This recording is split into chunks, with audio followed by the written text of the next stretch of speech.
Chapter 526. Actually, there are some things that we can discuss, such as the possibility of the undead coexisting with the living, or the future of the Tark Republic, or the fact that I have a wonderful place where I don't have to fight to the death with this world. I wasn't lying at all.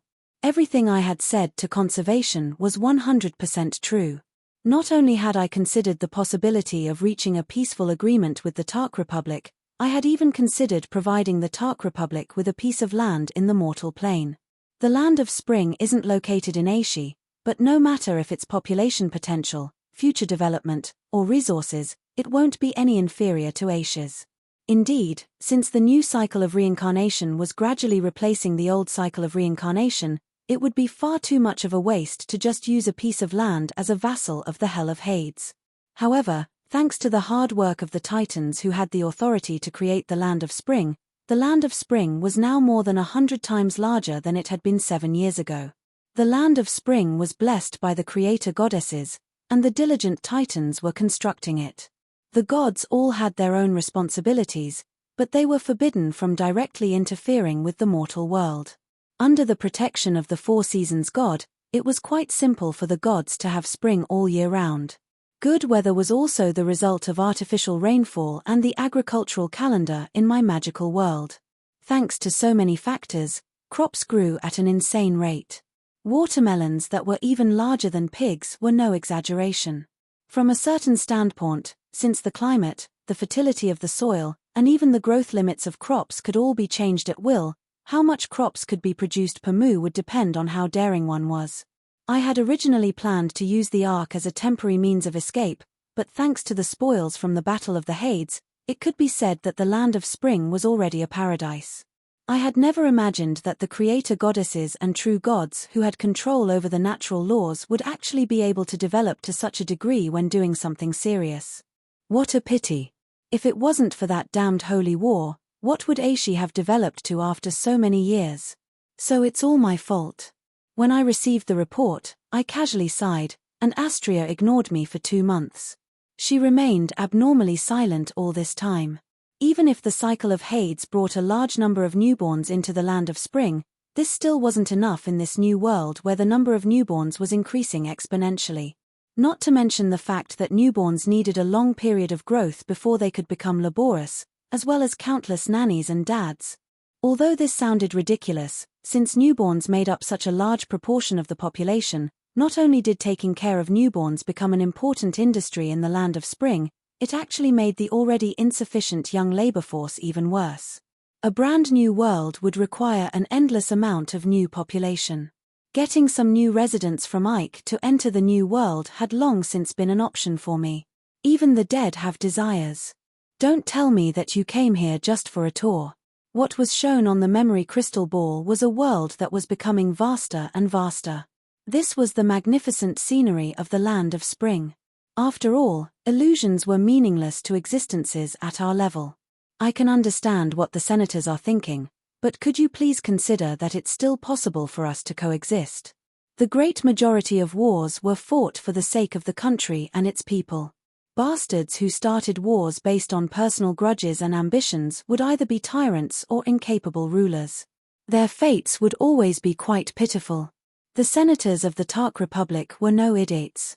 I learned from Asso's memories that they all had their own plans to begin with. Some wanted to return to the mortal plane, while others had no intentions of leaving. Conservation, who was currently before me, had only chosen to participate in this grand ceremony of returning to the mortal plane due to Asso's invitation. The regression faction had returned to this world, even going so far as to start a war against the Tark Republic, not only for the sake of flesh and souls. Such an idea would be an insult to the undead emperors. Large amounts of ordinary flesh, blood, and souls would only be useful to low-level and high-level undead. However, the undead emperors wouldn't lack such things. To them, flesh, blood, and souls would be an inexhaustible strategic resource. If they didn't have enough, they could simply send others to collect them. Dimensional harvesting wasn't something that only the demon lords could do. Everyone's loyalty and faith in the Tark Republic is admirable. But the ideals of the Tark Republic include tolerance. Why must we fight to the death? Indeed, from the very start, If the undead emperors who refused to return to the Tark Republic for various reasons could be considered to be pragmatists, then the regression faction, which was determined to return to the Tark Republic even if it meant going to war against the gods, was actually a group of idealists who were loyal to the Tark Republic. If we scatter to countless undead planes and allow our comrades to slowly reach their end over the endless years, who will still remember the Tark Republic after another 10 million years? Who will still remember the seniors who came from the wilderness? This wasn't an unnecessary worry. There was no such thing as an immortal dynasty. The fact that the Tark Republic was able to maintain loose communication even after the Tark Republic was destroyed was already a special reason why undead magic was so powerful. Judging from the undead emperors who already had other ideas, many of the Tark Republic's ancient elders had already lost their loyalty to the Tark Republic. Even more had completely disappeared from this world for various reasons. The inheritance of a country or a people would always be passed on between the old and the new. The old would one day die, and the new would one day replace the old. Of course, Asso and the others knew about such a simple path. In their eyes, there was only one path for the Tark Republic to survive. The dream of re-establishing the Tark Republic is even more alluring, but it doesn't have to be in Aishi. There are plenty of empty territories in the Land of Spring, more than enough for you to re-establish a grand new Tark Republic. I can even open up the immigration system so that you can have new citizens who are still alive. The regression faction believed that the only way to continue the Tark Republic was to establish a new territory for the living to live in. Then, the Tark Republic would absorb living citizens and pass down its inheritance, culture, spirit, and knowledge. This would allow the ancient Tark Republic to once again return to its former homeland, allowing this puddle of stagnant water to flow once more. My immigration proposal seemed to be able to complete the Tark Republic's inheritance from a different angle. It was just that it wouldn't be in Aishi. My proposal caused conservation to fall silent. The weight of my proposal was far too great. Even she couldn't help but seriously consider the possibility I proposed. Even though the body that was supposed to be an illusion was right in front of me, I could still feel the temperature of that physical body and the frightening power contained within it. Of course, there was also the frightening stubbornness and extreme nature of an undead. The Tark Republic hadn't forgotten its former glory even after suffering for tens of thousands of years. Even if it was a war against the entire world, it was all for the sake of passing down its own civilization and culture. The regression faction was indeed amazing. I also respected their ideals. I had seriously considered the possibility of the Tark Republic and the Tark Republic coexisting together. However, I hadn't mentioned this before because I already knew the result. Stop the war? Actually, I don't like war either. I can also sense the truth from your words. But regrettably, such a proposal was impossible to realize from the very start. Nobody will be able to stop the Tark Republic's revival. My arrival here is only the beginning. Behind her calm words was a resolute resolution. Just as I had thought, she wanted to use words to stop the war. There would be no room for negotiation from the very start. Once a country entered a period of total war, all its industries and citizens would be in a special state of war. It would be like a train at maximum speed. How could it possibly stop at a whim? 13 undead emperors from the regression faction and the neutral faction were participating in the Tark Republic's revival. Now that the Tark Republic's revival blueprint was placed in front of all the Tark Republic citizens, and this grand plan was accepted by all the Tark Republic citizens. Even if an undead emperor decided to tell everyone to stop, who would be able to? The Bardi Empire's battle continued. The Bardi Empire's army was also led by an undead emperor. From the very start, this was no longer the undead calamity from 300 years ago. This was a dimensional war that involved multiple dimensions. The war would only escalate. And no matter how nice my words were or how many bargaining chips I put on the table, how much trust the undead emperors would have would be a problem. Who could guarantee that the Tark Republic wouldn't meet with even stronger enemies in that new land? Fine, I did indeed make things difficult for her in this aspect. Or, perhaps, it would be impossible for the Tark Republic to live in. Most importantly, treaties made before a war were usually the fastest to be broken. Treaties made between the victorious country and the defeated country were the strongest. Since the Tark Republic hadn't shown any signs of defeat yet, they would be able to rely on their military strength to take over their homeland that they had always dreamed of. Why would they need to hope for the Tark Republic's kindness and charity? If I agree to your conditions, then what would Asso's sacrifice count for?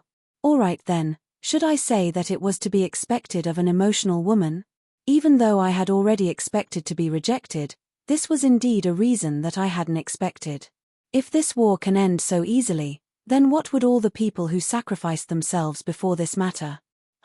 Such a familiar way of thinking. However, I don't believe that Asso would want this war to continue. Alright then, the next instant, a naked killing intent pressed down on me. It would seem that women were truly unreasonable. Only you could mention this name, not me. It's been far too difficult to fight to this extent. For the sake of the people who have already been sacrificed, I absolutely need to obtain a price sufficient to comfort Valkyrie. Although I could understand this, I hated this way of thinking. This seemingly romantic way of thinking made it so that neither side would ever be satisfied with what they had obtained. When two sides fought, there would definitely be losses and sacrifices. And as long as both sides weren't satisfied, the war would constantly escalate, with their strategic goals constantly increasing. In the end, even if the final result was a battle to the death, if both sides looked back at their losses, the victors would still obtain a large amount of rubble. As for controlling the scale and scope of the war, the instigators of all previous world wars had probably thought about this before. After all, very few normal people would want to conquer the world from the very start. War will always be called righteous, but it will never have anything to do with true righteousness. This had always been my way of thinking. Perhaps this was also ironic. Nobody would understand the evil of war better than a war criminal who had started countless wars. Even though I hated war to the core, I still planned one war after another and dealt with one annoying war after another. No matter how dirty my methods were, no matter how ugly I looked, I had to win each and every damned war. As expected, we all deserved to go to hell. But right now, no matter how dissatisfied I was, I didn't intend to say any meaningless questions. Since the undead emperor had already made up her mind, any more words would be nothing but nonsense. What I hated the most was nonsense. That was why I wouldn't have even come here if it wasn't necessary. In that case, please accept these small gifts of my goodwill. Perhaps I can show them to the other semigods. Refusing didn't mean that this trip would be a waste. Although it was impossible to stop the war, once the war was over, both sides would return to the negotiation table. At that time, establishing a relationship with each other and laying down a foundation would be of some positive use. Perhaps only when both sides were tired of fighting and had enough deaths would this proposal truly be put on the negotiation table. I can do that. And so, she accepted the exquisite box. This was an elven-style golden treasure chest. She opened the lid, revealing 7 crystal cores that were glowing brilliantly on an expensive dark red cloth. Now then, let's talk about the main topic of this trip. Should I comment on this? As expected, for women, national affairs and war were only minor matters. Things between a man and a woman were more important. It would seem that she had patiently listened to me for the sake of this moment. Asso's message? It's also in this box. I watched as Conservation's steady arm began to tremble, and even the colors around her suddenly darkened. Even a powerful undead emperor would reveal her weakness in front of her emotions. I closed my eyes and sighed helplessly. You're the one. Treasure chest monster Harloys. Activate it. Chapter 527. At 4 o'clock in the afternoon on the 13th day of the 5th month in the 7th year of the Dawn Era, a tremendous earthquake occurred near Starwood City in the center of the Salar Dukedom. The origin of the earthquake was unknown. Although the tremor wasn't too strong, it affected a surprisingly large area. Nearby towns and cities could feel the violent shaking. Some buildings even collapsed. Fortunately, most residents had already taken shelter. The earthquake affected a large area, to the extent that even the capital city, which was several thousand kilometers away, could feel the tremors. According to eyewitnesses, the undead were retreating at the time of the earthquake, and the tremors originated from the undead's location. Apart from the tremors, some golden flashes could also be seen. If this was all there was to it, it wouldn't even be worth mentioning in history. However, in the mage country's most authoritative mage newspaper, Truth, next week, there was such a piece of news. The largest magical wave ever recorded in the history of the Salar Dukedom has been detected. According to the theory of energy wave transmission, it can only be the largest energy explosion ever recorded in the history of the mage country. That energy explosion has already surpassed the energy limit of all forbidden spells. If it was the work of a certain senior archmage, we should congratulate him for creating a new record. According to the information we received, there was no expected explosion. Theoretically speaking, that explosion should have been powerful enough to blow a mountain into the sky, rewrite the world, and even create several man-made volcanoes. However, the strange part is that our people didn't receive any reports. In fact, even the towns and cities near the source of the explosion are still perfectly fine. Although most mags didn't care about pure power, it would be inconceivable for them to have no reaction to such a frightening energy storm.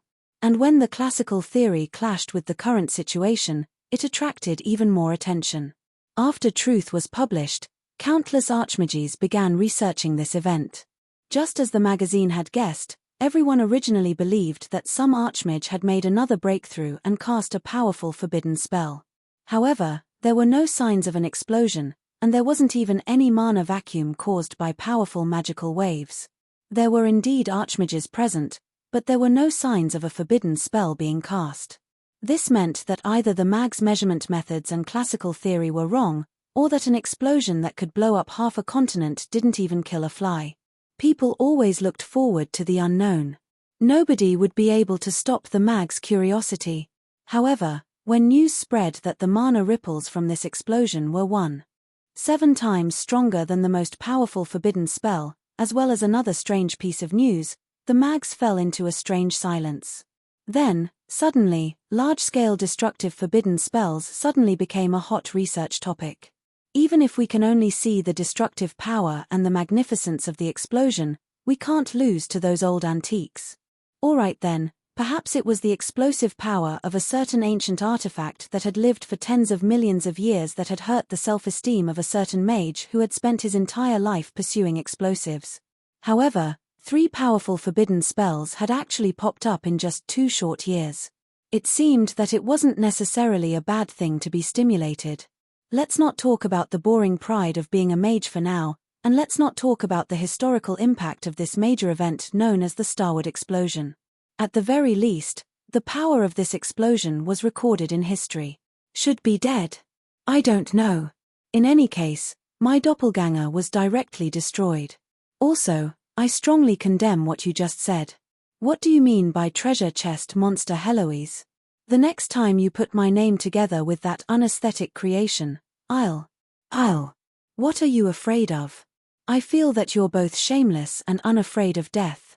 You're such a pain in the ass.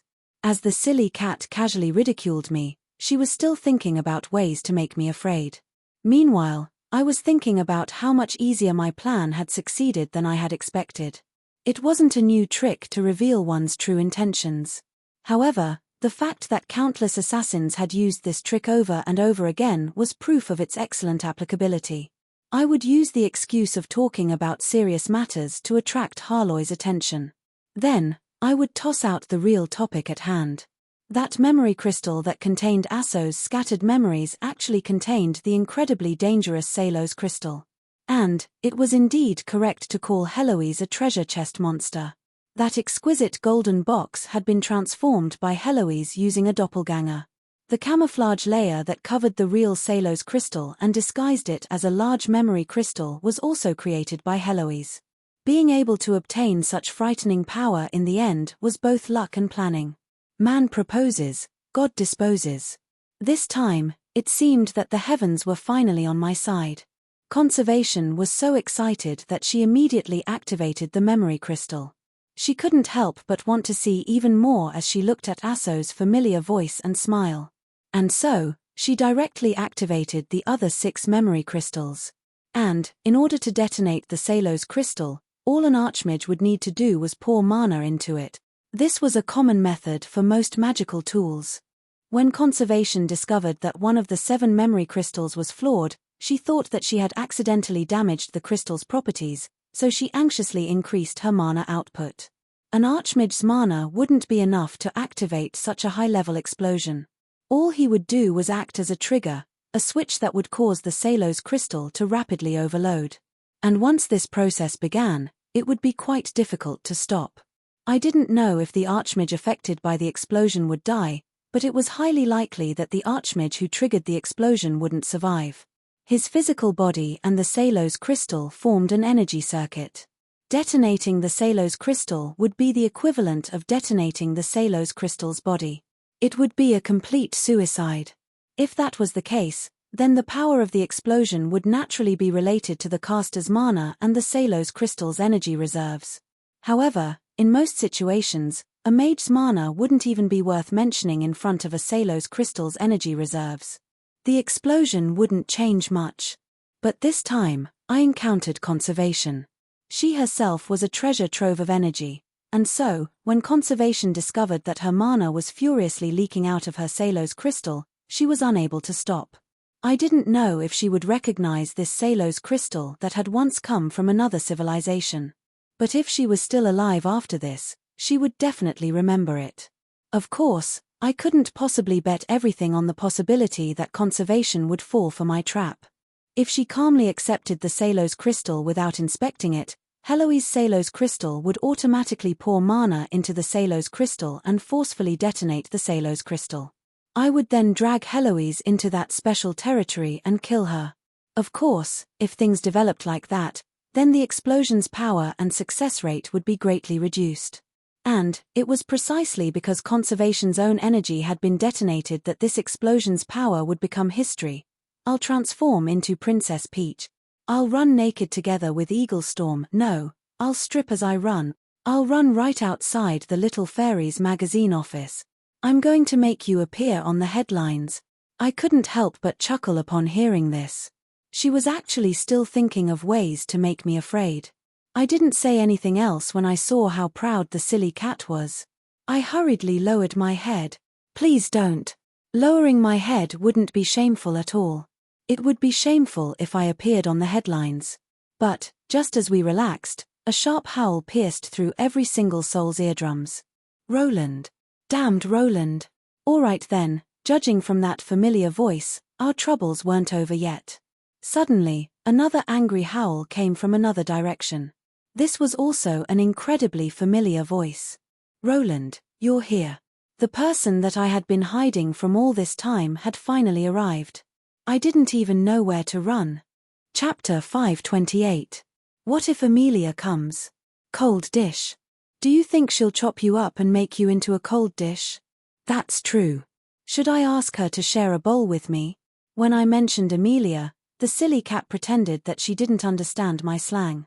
But how could my thoughts through our soul connection possibly be different because of my language? She was simply mocking me with evil intentions. I had rather complex feelings about Amelia. After all, she treated me quite well back in the day, and I made her suffer. And in this life, when we met again in the Northlands, she helped me without holding anything against me and solved the Northlands food problem. This was already 2 major favors. Plus, I made her suffer a 3rd time at the Earth Elemental Tower, damaging her reputation, so I owed her yet another favor.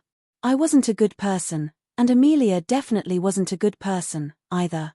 But at the very least, she wasn't a bastard. It would be too much to repay kindness with enmity when others treated you well. That was why when Amelia tried to force me into a marriage in order to save her reputation, even I didn't know how to respond. If it wasn't for the fact that I couldn't explain myself to Eliza, I probably would have just agreed. Actually, I should have ended my single life long ago. Amelia was actually quite nice, and I owed her quite a bit as well. I also knew that she seemed to have a favorable impression of me that surpassed a teacher-student relationship. It would be nice to have a nominal marriage with her. Yep, I definitely wasn't trying to get her to marry me, but for some reason, I kept feeling like something was wrong. That's what you're thinking?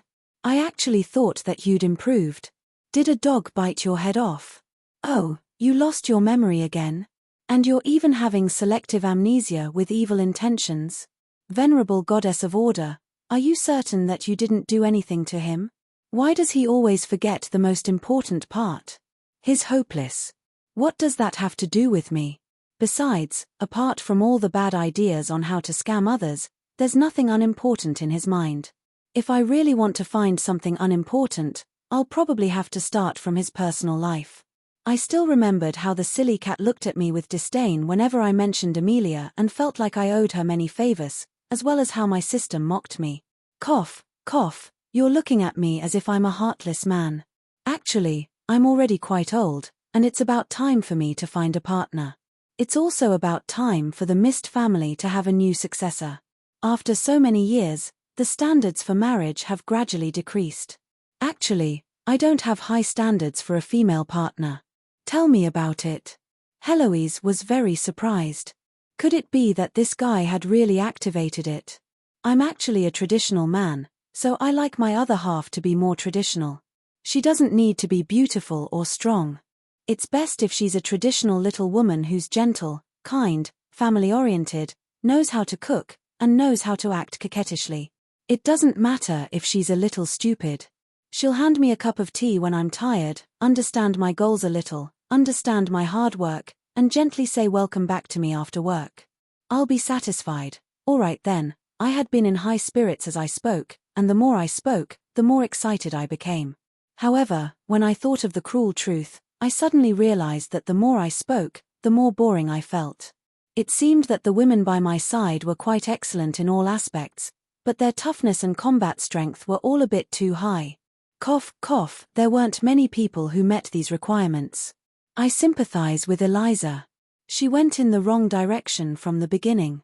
This man doesn't need a comrade by his side. All he needs is a little woman who's like a caring older sister. Actually, she can wait.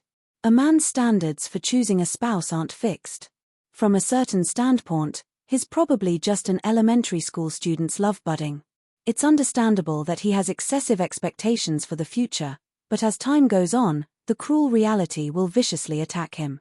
For example, princesses are all sloppy people who don't know how to clean their own rooms. A beautiful female knight has a sweet smile but her brain is completely empty. Facial paralysis looks cute but is boring at home. A dragon girl looks cute but you need to be careful of her true form. She'll eat you for lunch.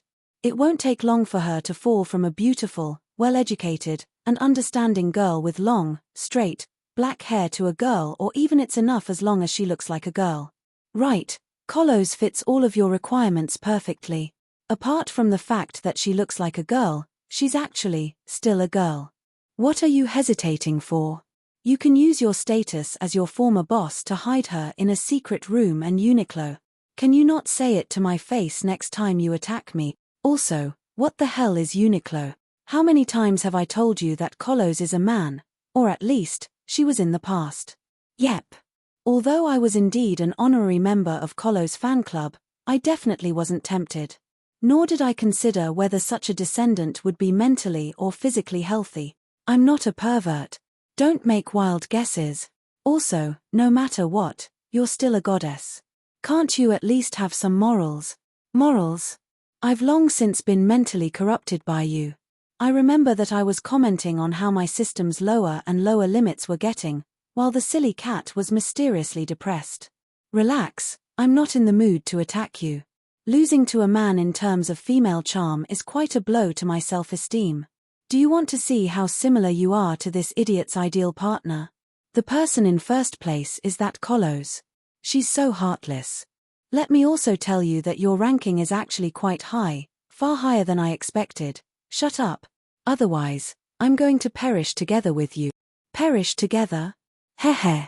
Why don't you try? Aren't you afraid that I'll sing Little Apple in your head? I'm going to go read gay magazines about muscular men. No, that won't work on you anymore. I'm going to go read the Beifong Divine Cult's propaganda and training manuals. When I finally managed to make my system shut up, I mysteriously felt like I had lost something very important. Morals? It wasn't like I could eat that, so it wasn't important at all. Perhaps what was more important was that a person with normal morals would instinctively be on guard against certain anti-human behaviors. Yep, that's right. Beifeng and his believers were quite dangerous. Considering the fact that the population was decreasing due to the reproductive isolation, they had long since reached the level of anti-human and antisocial behavior. What?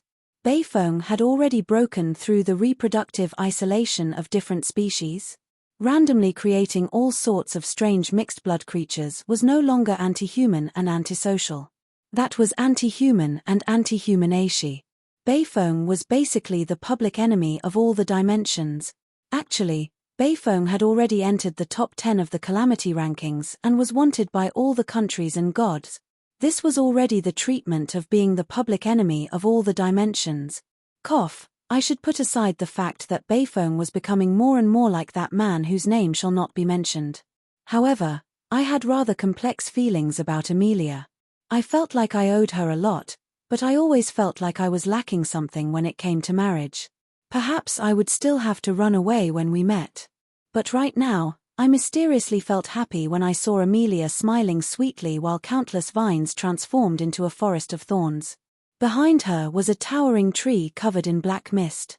She's so reliable to see at such a time. Help! Hurry and save me. The ground was still violently shaking as the magical element in the area was automatically dispelled. Although it wasn't at the level of a true forbidden spell's mana vacuum, the large-scale mana fluctuations made it impossible to cast any spell. On the other side, a familiar pale white figure was circling in midair. Her death roar was filled with anger and killing intent, causing the living to instantly die. This was the special ability of an undead singer, as well as the most troublesome natural talent of all ghost-type undead creatures. What's even more troublesome than an undead emperor is an undead emperor that can't even be killed by a nuclear bomb. Not only that, she's gone berserk because of a nuclear bomb. Also, you were the one who threw that nuclear bomb. I didn't know how that female ghost had managed to escape from that terrifying explosion. However, just from the energy storm gathering in the sky, I could tell that conservation was furious, and that the problem was serious. This was truly going to be a huge problem. Fortunately, our reinforcements had already arrived. Wait a moment, Amelia, aren't your vines attacking in the wrong direction? Why are they attacking me instead? We're on the same side. Chapter 529. Goddess, may I know what your favorability rating is? TMPH, I'm a hidden character. You want to conquer me with just 4 rounds. You won't even be able to connect to me. So you're saying that your favorability rating is 0? No, it should be that you don't appear on my favorability rating list. Is this another explanation for not treating you as a woman? No, the more rounds you take to conquer, the stronger the character will be. Just look at that sickly girl over there. TSK, TSK, TSK. Roland really deserves it. He thinks he's special just because he's a hidden character. He didn't even consider whether or not she's special to the point of being sickly. I ignored the mocking comments in my head, as if it was a chat room. This group of people had been laughing at me for quite some time now. The ghost that was gathering the power of death in the sky was the most important thing right now. Crack. It hurts, it hurts. As the vines tightened around me, all of my bones kept cracking. Thinking about anything became an extravagant dream. Alright then, I admit that the crazy woman behind me who was currently glaring at me like a tiger was the most important person here. Goddess and Big Sister Cat, if you have the time to chat, please save me first. The witch's demonic beauty was just like before. Her naturally curly green hair flowed in the wind, and her blood-red eyes were as beautiful as ice crystals. Of course, that was only if you ignored the fact that the vines were already tearing at my skin. Her crystal-clear eyes were filled with undisguised killing intent. Can you relax a little? Her beautiful red lips curved into an arc as she gently blew into my ear. No, you can. Oh. Her sweet breath tickled my ear. She even licked my ear ambiguously with the tip of her tongue. It was icy cold and seemed rather suggestive. Of course, the prerequisite was that I ignored the vines that were getting tighter and tighter, as well as my bones' pitiful screams that were becoming louder and louder. Who knows what will happen after I let you go? Her suggestive words were sweet, as if they were tickling my heart. But the next instant, my entire body started cracking. Crack. The merciless cracking of my bones made me quite anxious. What was even worse was that I actually didn't feel any pain at all. This could only mean that those damned vines had already begun taking over my nervous system. While I was doing my best to order my toes to move, the soft whispers behind me suddenly turned into a stern interrogation. Tell me, run to that thieving cat. He could feel his ears again. He was actually licking, biting, he was really biting. Ouch. Hey, why are you moving your mouth? That bloody half of the ear you're chewing on, could it be mine? Although I'm grateful that you instantly made another one for me, and I know that you have the power to create life, can you not be so horrifying? I'll have nightmares if I have to look at it like that. What a desperate situation. At this time, his life was already on the brink of danger. The trouble in the sky was no longer a problem. It wasn't so cruel and evil a year ago. There's a big difference between being rejected by a man once or twice. Am I right? Darling. His current physical body was created by the other party. Being so close to the other party, he couldn't even control his own body anymore. Even his thoughts were starting to leak out. No, I'm not trying to read his mind. I have a bottom line. It's just that I can guess what you're thinking right now. However, such a desperate situation wasn't a problem for me. I had long since anticipated that today's situation would occur, which was why I had already prepared an ace up my sleeve. Even if she currently hated me to the core, the moment I said the following words, she would open her heart once more. I once had a sincere love in front of me. But I didn't properly cherish it. I only regretted it after I lost it. There's nothing more painful than this in the world. If the heavens could give me another chance, I'd say 3 words to that girl: I love you. If I had to add a time limit, I'd hope that it would be 10,000 years. How did you know? Although it's nice to hear you say some sweet words, forget about the classic lines from the classic play Romeo and Joker. Oh, I almost forgot that you were the one who wrote that play. In that case, I really should listen to it. Let's see how the original author acted out that love story that made countless girls cry. Romeo and Joker? It seemed that I had accidentally forgotten something again. But judging from the name of this thing, I was probably still in the rebellious phase of taking revenge on society. Could it be some strange thing with the wrong sexual orientation? Crying bitterly? You? No, I'm not some little girl who thinks that your love is more important than your body. If I really was that Romeo who only knew how to cry and regret, I would have long since broken all the bones in that heartless Joker's body and dragged him home. Heh, you really do feel threatened. Could you loosen the vines a little? The heavens didn't know the path of man, so I had to look on the bright side. But on the other side, where my personal safety was threatened, at least some things were naturally better. I believed that she wouldn't watch as I was killed by someone else, at least not before she took her revenge. I was still temporarily safe. Why did it sound so awkward for me to say this? In the sky, the ethereal pale ghost was gathering the power of death. There were far too many undead that had died in this land. Enough soul fragments kept floating up into the sky and being absorbed by the ghost, causing her color to become much more realistic. I could already tell what conservation was doing. She was using her own abilities to summon the power of death and undead in order to make up for what she lacked. No matter what method she had used to survive that massive explosion, she had definitely paid a tremendous price. Logically speaking, we should have attacked her while she was down like a swarm of bees. However, judging from the battle situation in the sky, it was likely that even attacking conservation in her current state would be quite difficult. Amelia hadn't come here alone. She had arrived before some others only because of a gigantic plant airship in the sky. This primitive divine tree airship resembled the first airship I had seen in the Forest of Dreams, but this airship was much larger. It appeared to be nothing more than a primitive tree with green patterns and forked branches. But judging from the high-energy reactions of its parts and the airships flying everywhere in the sky, this was definitely no airship for sightseeing. Apart from the seemingly young and cute wood spirits flying in the sky, it was also quite common to see magical plants that resembled flying birds. But the scariest part was that there were so many of them that they covered the sky. Countless strange plants and animals flew in circles in the sky. Looking up from the ground, the sky was filled with black dots. And this gigantic airship was even wider than the giant iron gates of the city walls. I recognized this airship. It was the Royal Ark Mother. This was a wedding gift that the wood spirits had given to celebrate their mother and father getting married. Fine then, let me continue ignoring the angry glares behind my back. There were at least 3,000 wood spirits on this airship, and at least 2 of the 7 virtues were guarding it. Should I feel honored that the wood spirits had come here in such a treasured airship as soon as they received news from me? Even if the undead army was still here, they would likely be quickly wiped out by this airship's fierce attacks. However, the situation in the sky wasn't like this. Conservation was leisurely absorbing the power of death amidst countless explosions and attacks. She didn't dodge, as it was impossible to dodge such a tremendous number of attacks. All the attacks directly passed through her body, but then appeared on the other side of her body.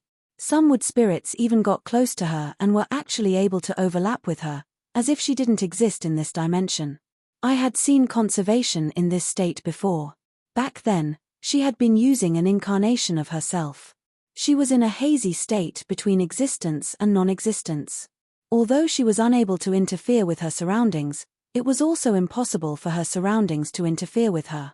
And now, conservation had obviously improved even further. The surrounding airships were unable to attack her, but she was interfering with her surroundings. She was absorbing souls and the power of death to recover herself. Back then, I had modified the dimensional laws of this world so that the heat she stole would return to her own body in order to defeat her. But right now, she wasn't using her soul world to steal any energy. It was obvious that I couldn't use my previous method of defeating her. However, I wasn't completely helpless.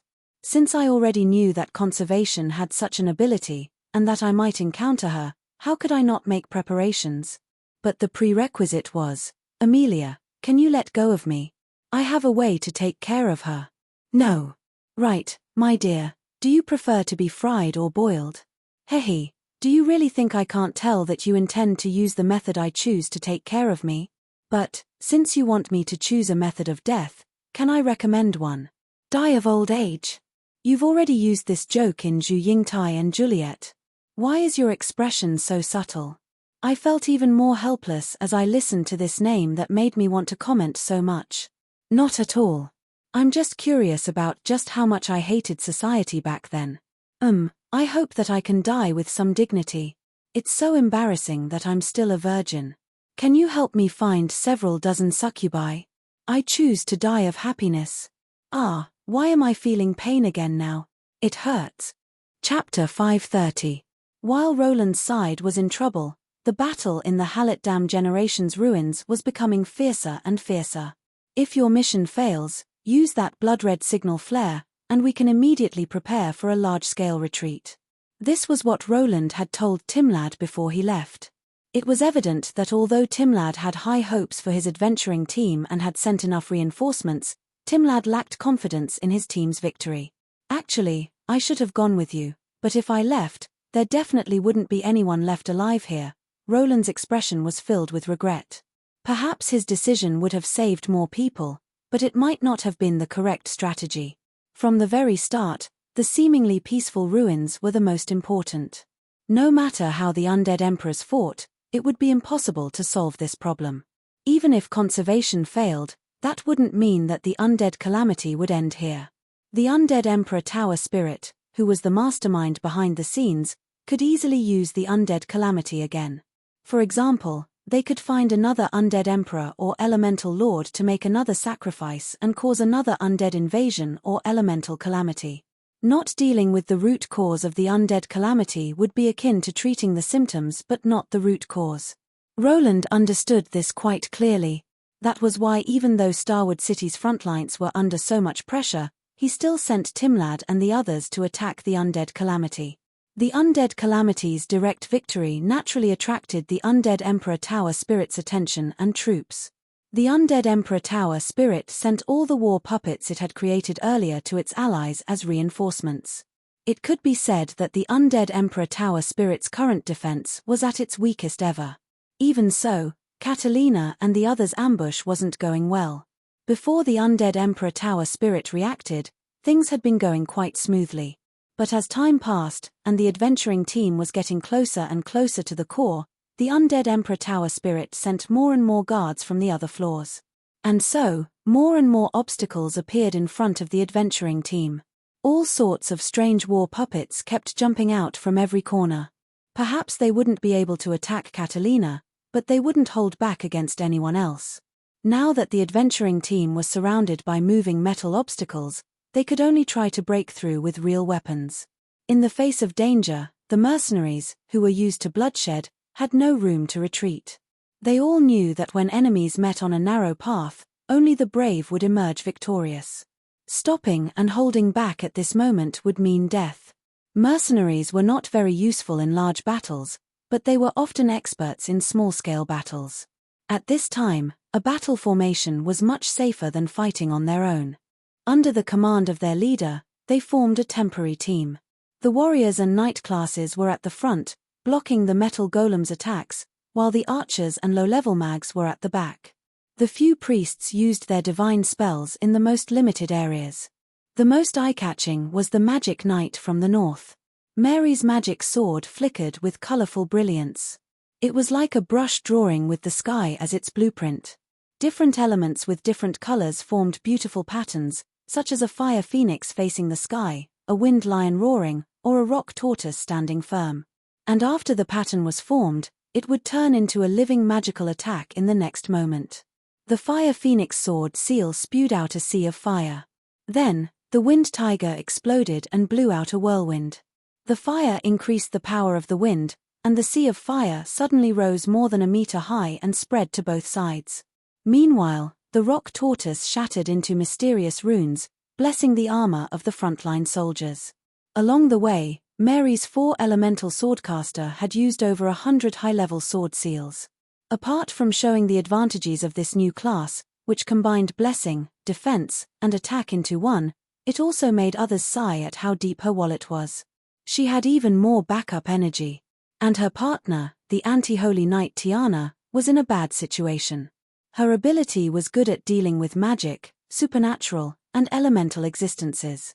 The metal golems in front of her were heavily armed with metal, and it was difficult for her ability to reach the core. And if she were to use her physical body, which had lost the blessing of her supernatural abilities, to fight against the steel, it would really be a bit stupid. Since her ability was countered, Tiana naturally retreated to the second line and became Catalina's bodyguard. And when she saw how tired Catalina was, she unhesitatingly carried Catalina as they advanced. And judging from how she was still able to carry a person while wearing heavy armor and carrying a sword, it was obvious that she still had some energy left. As Timlad ran, he kept muttering to himself as if he was calculating something. Considering his reputation and his previous performance, not only did no one criticize him for not doing his job, they even sent out a shield warrior to protect him. The temporary leader of the mercenaries, Winston, was loudly shouting out directions to the mercenaries, while his old partner, the leader Barton, was charging at the front. This caused the mercenaries behind him to look at him in a new light. He just retired from the front line a few years ago, right? How did he become so much stronger? Warhammers and spears were both commonly seen heavy weapons on the battlefield. However, according to common sense, nobody would ever use them together, not even barbarians who were born with divine strength. After all, one was a blunt weapon, while the other was a sharp weapon. One used kinetic energy to injure others, while the other used the sharpness of a blade to injure others. One was heavy and slow, while the other was light and quick. Even if you had the strength to wield a heavy weapon with one hand, and even if you were talented enough to use 2 weapons at the same time, the imbalance between the left and right would still be quite difficult to bear. When attacking, it would be easy for one's entire body to lose balance. Losing control of one's body on the battlefield would be the same as committing suicide. But in Barton's hands, these 2 contradictory weapons were able to shine brilliantly. F***ck off. The irascible Barton swung the heavy weapons in his hands. His blue spear swept in all directions, forcing the steel guard puppet to continuously retreat. But the next instant, His pitch-black warhammer viciously smashed the unbalanced guard puppet into scrap metal. Barton didn't use a ranger's extravagant swinging of his twin swords. He only carefully adjusted his footwork. Sometimes, he would sweep with his spear, but most of the time, he would use his sword energy to force back his opponents. Sometimes, he would use his warhammer to attack. The faint magical runes on his warhammer increased the power of his warhammer. Barton's attacks weren't fixed. They moved as he wished, making them difficult to defend against. And when one attack was blocked, another attack would suddenly descend from the sky. Sweeping with his spear, smashing with his warhammer, and killing with the tip of his spear after losing balance. These three simple and direct attacks allowed Barton to advance unstoppably. In front of him, the metal puppets that were more than 3 meters tall were only slightly more expensive puppets. Not a single metal guardian had been able to block more than 3 of his attacks. Yet, even the half-undead, half-constructed bone giant before him was unable to block a single blow from his warhammer. Barton was in high spirits. He wielded a weapon in each hand and glared at Barton like a tiger. Then, he began spinning on the spot, unleashing berserk sword energy that sent countless enemies flying. Blade Storm. It's a sword saint. One of Barton's companions shouted out the name of this technique, as well as Barton's current ability. His spinning swords created a storm of sword energy. Without a doubt, this was a sword saint's specialty. Although this technique had the permanent side effect of making one dizzy, it was indeed quite powerful. Roland especially liked this technique. The length of Barton's 2 heavy weapons increased Bladestorm's destructive power. Barton's enemies' defenses were instantly destroyed. Barton and his companions continued fighting until they finally reached the stairs leading to the next level. There are still 3 more levels. Not long after walking down the stairs, everyone discovered that they were now on an open platform. Not far away was a flight of stairs leading to the next level. Everyone couldn't help but smile when they saw that dawn was right in front of them. However, the moment that they took a step forward, the dim yellow lights all lit up. The white stone tiles on the ground were all glowing as if they were diamonds. As they walked on the shiny tiles, they could see themselves as if they were mirrors. Even the most reckless person would know that they couldn't easily enter such a place. Meanwhile, Catalina, who was drenched in sweat, immediately gave them instructions. Be careful, this is a spirit creature creation room. It's a training field for the Guardian warriors to train in. As long as you enter, you'll be able to extract the strongest warrior from that person's memories. You'll be able to use the database to make up for the missing information and create a spirit warrior with the same impression. However, their energy is limited. As long as we repeatedly send the weakest person in, we'll be able to use up all of their energy. Father. Before she even finished speaking, Barton, who had just finished his blade storm and still hadn't regained his balance, took 2 steps forward. He was dizzy and didn't even have the time to listen to Barton's explanation before all the light enveloped him. The next moment, everything returned to normal. However, not far away, a grayish-white figure walked out of the shadows. He wasn't very tall, and his blonde hair was covered in dust. His face was covered in a thick beard, making it impossible to see his face clearly. He didn't seem to have any frightening aura, and he wasn't even wearing armor. He only wore a tattered white cloak and held a wooden club as he stood there in a sloppy manner. Not long ago, Barton was just a drunkard who only drank and fooled around. But for some reason, everyone felt that it would be impossible to take even half a step forward. Everyone immediately froze over. However, the first person to speak up was the newly born spirit creature. Not only that, he spoke in an incredibly calm tone of voice. I'm quite afraid of trouble. Let's all attack together. Chapter 531. If one only looked at his outer appearance, his dirty clothes were covered in dust, his blonde hair was messy, and there were patches all over his clothes. He looked like a drunkard that could be found in any bar. However, as he stood there, yawning and picking his ears, there was no image to speak of, but it gave people a sense of distance that could not be crossed. 3 minutes had passed, and none of the witnesses dared to take even half a step forward. Everyone instinctively warned themselves. Perhaps he seemed safe right now, but as long as they took another step forward, they would be attacked and cut in half. What the worst opponent, Caro, no, Sword Saint Roland. Barton shouted out this name through gritted teeth. However, what followed was an overwhelming desire to fight. Perhaps this person really was the teacher who taught him sword techniques, but Barton had been unhappy with Caro for a very long time. Perhaps this was his chance to take revenge and defeat Caro. The future god of war's eyes were bloodshot, and he didn't even bother to hide his killing intent. Perhaps this was an obstacle for others, but for Barton, it was a rare chance to challenge himself. Hurry up and come at me together. I still want to go back and rest. Caro didn't even open his eyes to look at Barton as he chatted idly. Caro's disdain was clearly conveyed. I don't know how well he imitated his power, but he really did imitate his innate nature that deserves a beating. Barton unhesitatingly attacked first. The moment he attacked, he spun in place and transformed into a storm of swords. He knew that he couldn't afford to be careless in the slightest when facing this person, even if it was only a projection. He immediately used his ultimate attack. Isn't Caro a mage?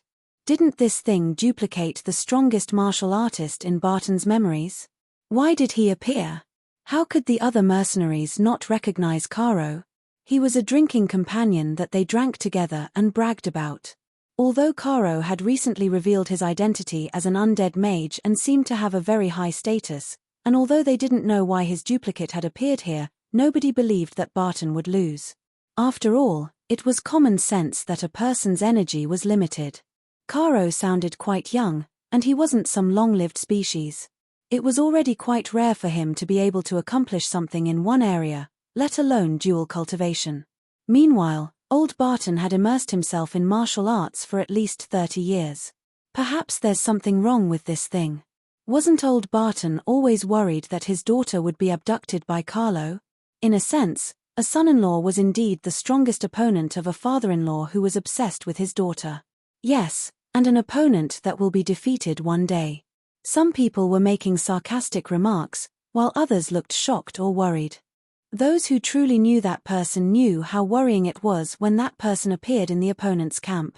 At this moment, Timlad had even stopped his calculations. His face was filled with worry as he looked at the situation in front of him. He asked Catalina this question. This spirit creature shouldn't be able to completely imitate it, right? Is there an upper limit or limit? So this is a facility for warriors to practice their martial arts. Man-made spiritual creatures can't control the elements, so it's impossible for them to use magic. This should be considered a restriction. Of course, there was an upper limit.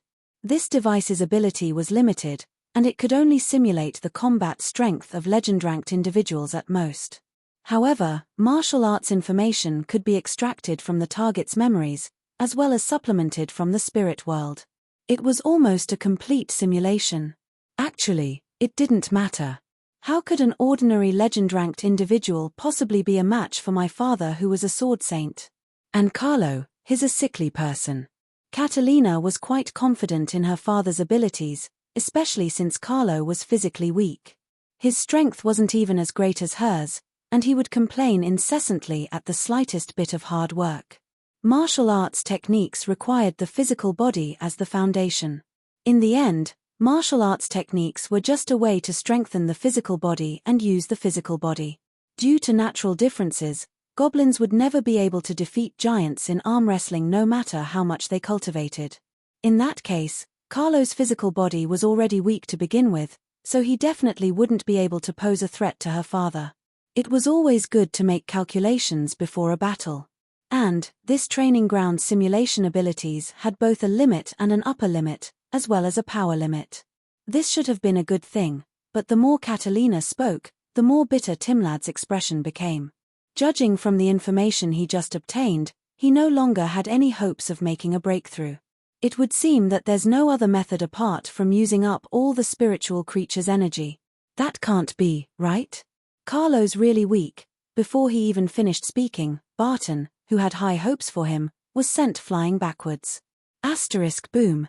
Asterisk the floor tiles were smashed apart.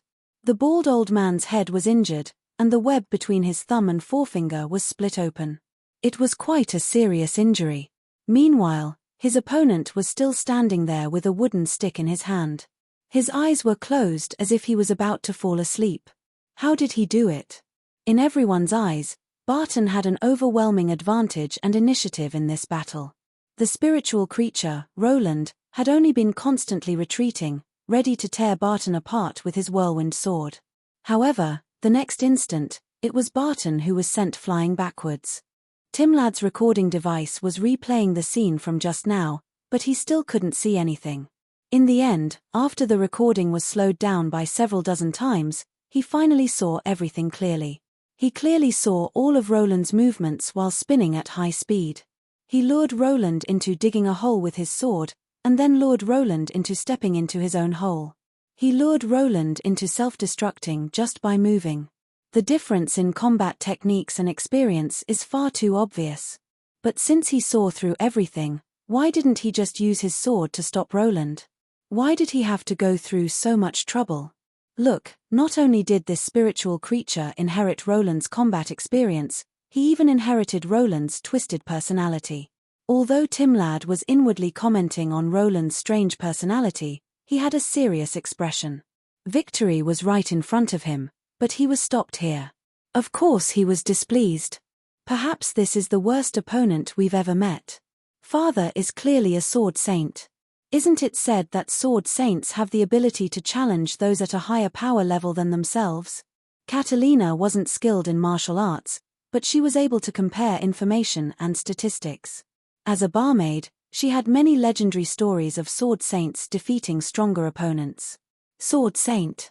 The one standing right in front of me is perhaps the strongest sword Saint Aishi has ever produced in the last 300 years. Timlad had a helpless expression. He wasn't exaggerating at all. Ever since the Hades were established, much information had been obtained from the Gentleman Alliance. Even Timlad was astonished by Roland's inhuman past. Have you heard of the Red Lotus sword Saint Adam? Yep, he's the one who's viewed as the strongest sword saint of the current generation. He's also a strong competitor for the title of the strongest human. Timlad noticed that everyone was staring at him as he spoke, so he paused for a moment. He was worried that saying this would affect the mercenaries' morale, but he was also worried that others would be foolish enough to challenge him if he didn't explain himself. The Red Lotus Sword Saint's teacher is this person right in front of you. He's the one who single-handedly taught the strongest sword saint of the current generation. Since this clone has copied his terrible personality and swordsmanship, who do you think will be able to defeat him in swordsmanship? This time, not only were the mercenaries shocked, even Barton himself was stunned. He didn't know that he had such a famous senior brother, nor did he know that this slopper-looking young man had such a glorious past. It's said that he became a sword saint after only 1 year of swordsmanship cultivation. He's so talented in swordsmanship that he can imitate others' profound mysteries just by looking at them twice. He knows more than 20 profound mysteries and the vast majority of common swordsmanship techniques. In fact, he's even taught 3 sword saints to his disciples. Are you all certain that you can defeat such an existence? All right then, the moment I said this, everyone instantly fell silent. All of you, come at me together. The same words, but different reactions. Since Roland displayed his astonishing power, this time, no one dared to refute this man who was wearing a grayish-white cloak while pretending to be a thinker and standing at a 45-degree angle to show off. He even copied his personality. He completely copied him. We finally have hope. That Winston over there, yep, you, bring out your pride as a legend-ranked mercenary and challenge him. That's right, just you alone. We don't need you to win. Just do your best to use your ultimate attacks on him and waste his stamina. As Timlad made his arrangements, the device in his peripheral vision already showed him the results of the battle. His combat strength. His strength, agility, and stamina aren't even at 5 points, and he's so good at acting. He almost scared us. That's right, since this was a replica of the real Roland, it was only natural that this replica would also copy Roland's current weak state. Even if Roland was able to defeat Roland by relying on his experience and techniques, his incredibly weak body wouldn't be able to handle much stamina consumption. Rather than directly fighting against Roland and defeating him, it would be better to take turns to exhaust Roland's stamina. Spiritual and elemental creatures' stamina and energy were the same. As long as they ran out of stamina, they would naturally disappear. However, Winston, who had high hopes for him, didn't even last for half a minute before he was sent flying out by a sword energy that just happened to cut through his helmet. Casually tossing out sword energy? Sword energy requires stamina as well. Don't attack him together. That'll give him a chance to borrow power and create chaos. Let's attack him one by one. Since this is a training device, there's definitely a restriction on killing people. There might even be restrictions on attacking or leaving this area. Alright then, all of Roland's weaknesses had been figured out. This time, it was the spiritual body Roland's turn to smile wryly and helplessly. But before the next warrior could carry out this shameless plan, the already injured old Barton rushed out first. He didn't intend to give up on this rare opportunity to challenge Roland. All of you, back off. This is my personal challenge. Your courage is commendable, and you're also commendable for taking advantage of opportunities to improve yourself. However, you're completely unqualified to be the leader of the army and let your emotions affect your decisions. While Timlad inwardly cursed Roland, he was actually cheering him on. Although Barton's answer just now had caused him to lose a lot of points in the eyes of the examiners, since someone was willing to be cannon fodder and exhaust the spiritual sword saint's stamina, why not? Chapter 532. Sword saints weren't often seen in the world of Aishi. In fact, sword saints weren't even a power level. They were simply a glorious title. Fairy sword saint, human sword saint, beastman sword saint. This glorious title transcended levels and was bestowed upon those swordsman warriors who specialized in martial arts cultivation. Their trademark was the ability to release sword energy from their bodies at will. Aishi wasn't a mystical world where battle energy was rampant and shockwaves were everywhere. Martial artists' training was based on training their physical bodies, slowly increasing their physical strength. If a martial artist didn't come into contact with elemental power or had a supernatural bloodline, even if they trained to the peak, they would still be nothing more than a powerful melee fighter. In other words, since they were unable to release sword energy, they would forever be nothing more than melee fighters. In that case, to high-level mags, they would still be nothing more than tough sandbags.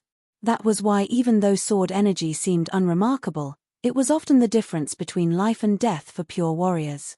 Only the sword saints themselves knew that stepping into the sword saint realm actually meant breaking through the barrier between themselves and the outside world, establishing some sort of special connection.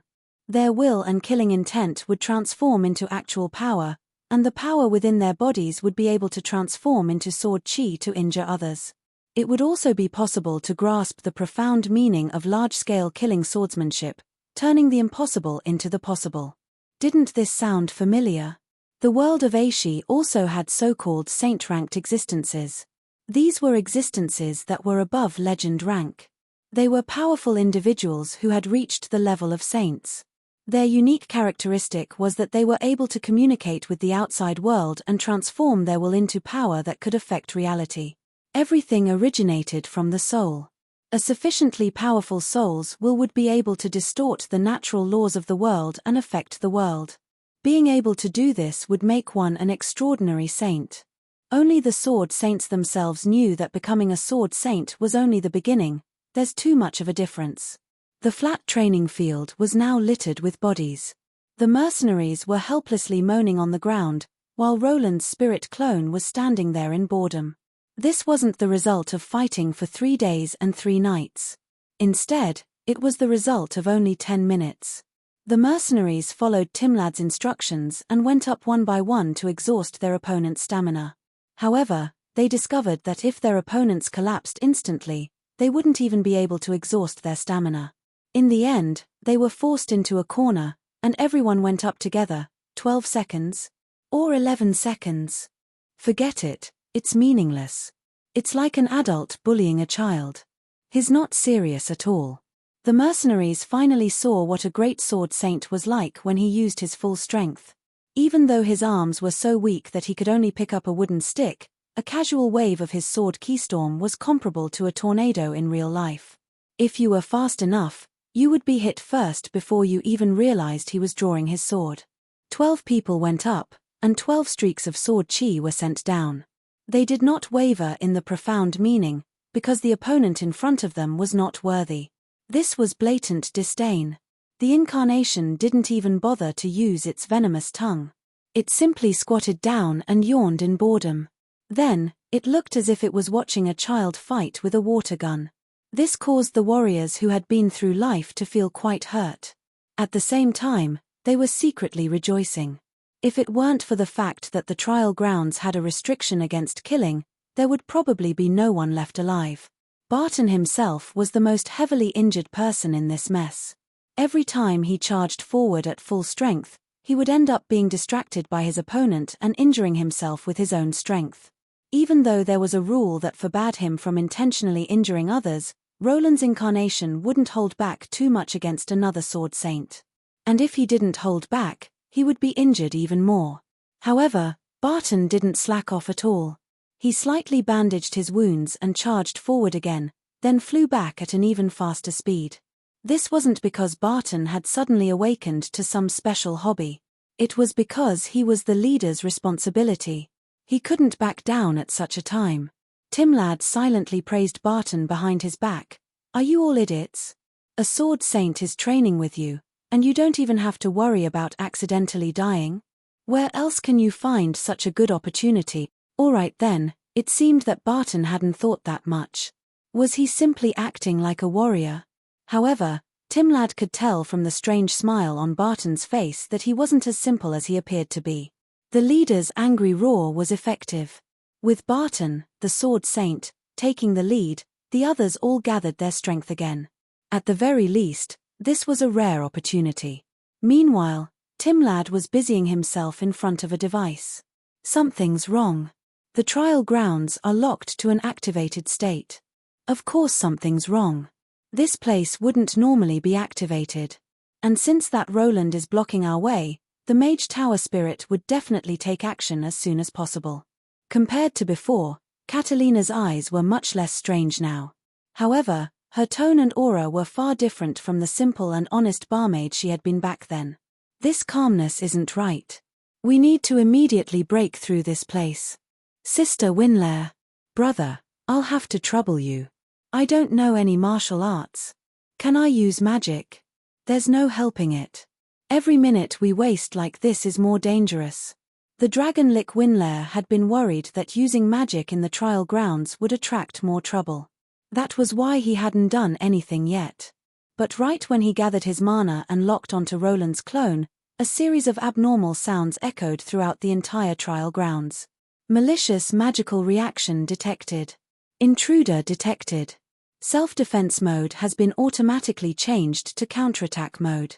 Spirit clone is no longer allowed to harm others. Duplicates are no longer allowed. Entering free mode. Beginning to eliminate the intruder. Timlad's simultaneous translation was quite timely. However, everyone realized that they had been fooled yet again. At this moment, Timlad instantly understood what was going on. This area was most likely a special and independent area. Since it wasn't under the jurisdiction of the Sky Tower Spirit, it naturally didn't need to care about the restrictions of the Sky Tower Spirit. And so, the Sky Tower Spirit had decided to use someone else to do the dirty work. Be careful. Retreat. Don't let it duplicate any more trouble. Before the mercenaries could retreat, a black shadow suddenly appeared in the center of the trial grounds. The master of this trial grounds wasn't satisfied with the strongest novice that these mercenaries had ever seen. Foolish carbon-based lifeforms, your end has arrived. Take a look at the strongest warrior of my civilization. The trial grounds function was activated once again as it repeatedly scanned the shadow that just appeared. Numerous new spirit warriors were born. Soaring Sophie, Flesh Butcher Gilvir. Damn it, they're all epic heroes from that generation. At a glance, even Timlad felt despair. These spiritual lifeforms were actually all-powerful martial artists from the Halletdam generation. While Timlad and Barton's adventuring team was in danger, the main battlefield fell into an abnormally calm. The undead calamity's reinforcements were still on their way.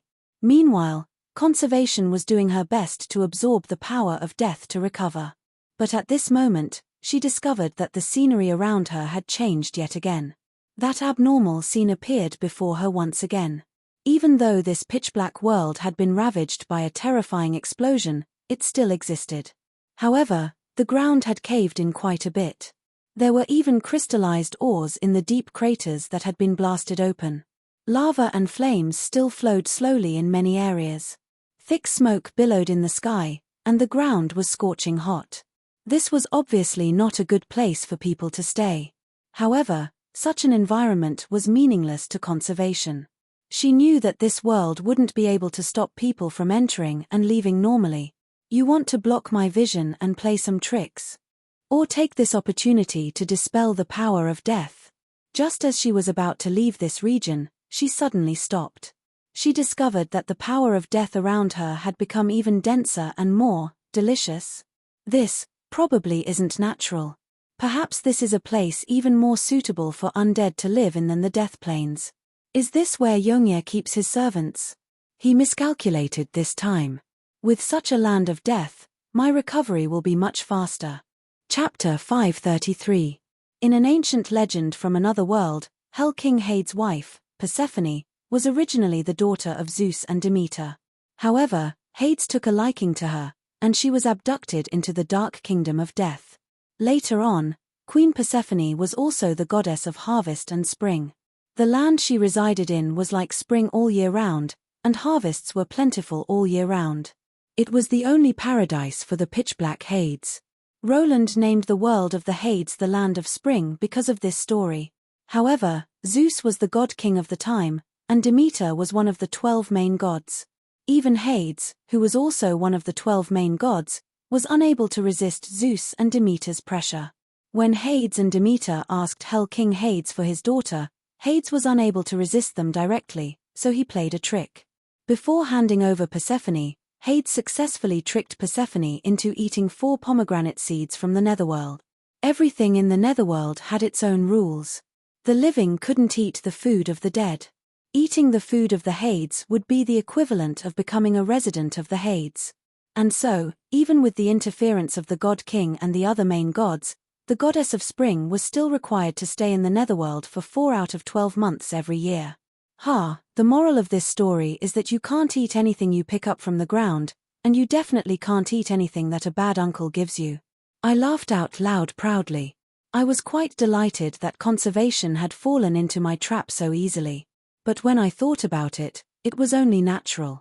It would be impossible for conservation to know that this aura of death wasn't actually the aura of death at all. Death aura was a special product of the Hades.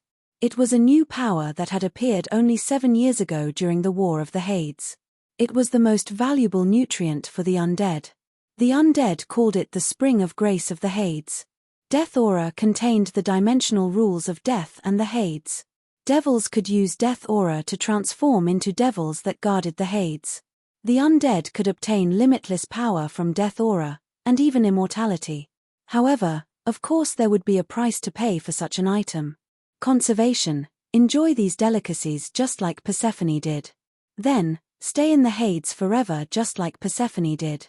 In that war, the soldiers of the Evernite army also drank the spring water of the Hades.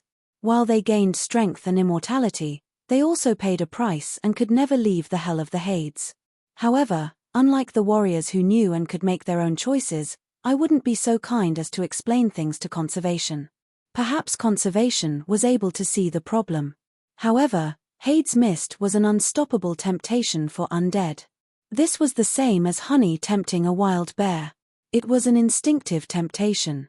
Just like how hungry people would find it difficult to resist the temptation of delicious food, or how greedy people would be unable to maintain their rationality in front of large amounts of money, their instinctive desires suppressing their idealistic cautiousness.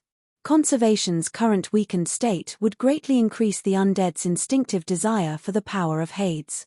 When there was enough temptation to confuse the mind, even if there was an obvious loophole, the person who was fooled would make a reasonable explanation for the deceiver. What do you mean? Did you find a netherworld empress for your family? Aren't you afraid that she'll rebel and destroy your family? Once she eats enough Hades mist, how will she be able to leave that area? She'll be at your mercy then. Let's see if she'll be able to remain calm for half a year. Let's see if she'll be able to remain calm even after half a year in an uninhabited area. Women can't be spoiled. Oh, congratulations on tricking yet another woman. What are you saying? What do you mean by tricking? Wait a moment, Senior, I got carried away just now. That really wasn't what I meant. Only when I turned around did I notice that Amelia had a sunny smile on her face. Only then did I recall that my crisis wasn't over yet. Perhaps it was only just beginning. Wait a moment, Senior, I can explain. Don't tighten the vines. My waist, my ribs are all broken. Deep underground, everyone saw the final goal of this trip. The Mage Tower spirit that had gone out of control finally appeared before everyone. What is this? So disgusting. The Mage Tower spirit was a ball of distorted light. The core of the ball was a black hole, with countless faces all around it. There were adults, children, men, and women. The only thing they all had in common was that they all had pained expressions. Screams, wails, despair, anger, all sorts of negative emotions could be found on this black ball. All the faces were constantly twisting and crying for help, but no sound could be heard. The only sound that came from the core of the Mage Tower spirit was one of joy. Foolish naturals, the rise of us heavenly wise ones is inevitable. We've been preparing for this day for thousands of years, and the realization of our ideals is right in front of us. How dare you barge into our homeland today? You're courting death. Natural spirits can only become sacrifices and food for us wise ones. As the Mage Tower spirit threatened Amelia with evil intentions, the face of a middle-aged woman suddenly shattered and disappeared. Meanwhile, the Mage Tower spirit seemed to have eaten its fill as it slightly expanded in size. It reached out with its pitch-black arm, and with a flash of black light, 2 more souls floated over from somewhere else. They screamed in pain as they were devoured and replaced by the Mage Tower spirit. It was evident that the Mage Tower spirit was currently devouring and digesting souls. A young priest had already vomited them out. Ha ha, foolish and weak natural humans. Remember my name. I am Creator S1, the only king of the new generation of the wise ones. Seeing the humans' fear and shock, the creator of chaos laughed maniacally in delight. He even summoned the soul of a new infant, which he directly swallowed into his stomach. Mom, the child's cries before his soul shattered echoed throughout the entire Mage Tower. Even the cold-blooded dragon Lich had an ugly expression at this moment. Don't be impulsive. He's intentionally angering us. Indeed, everyone knew that he was doing this on purpose. However, they were unable to contain their anger that came from the bottom of their hearts. Of everyone present, perhaps only the dragon Lich Timlad and the dragon Lich knew what Creator S1 had truly done.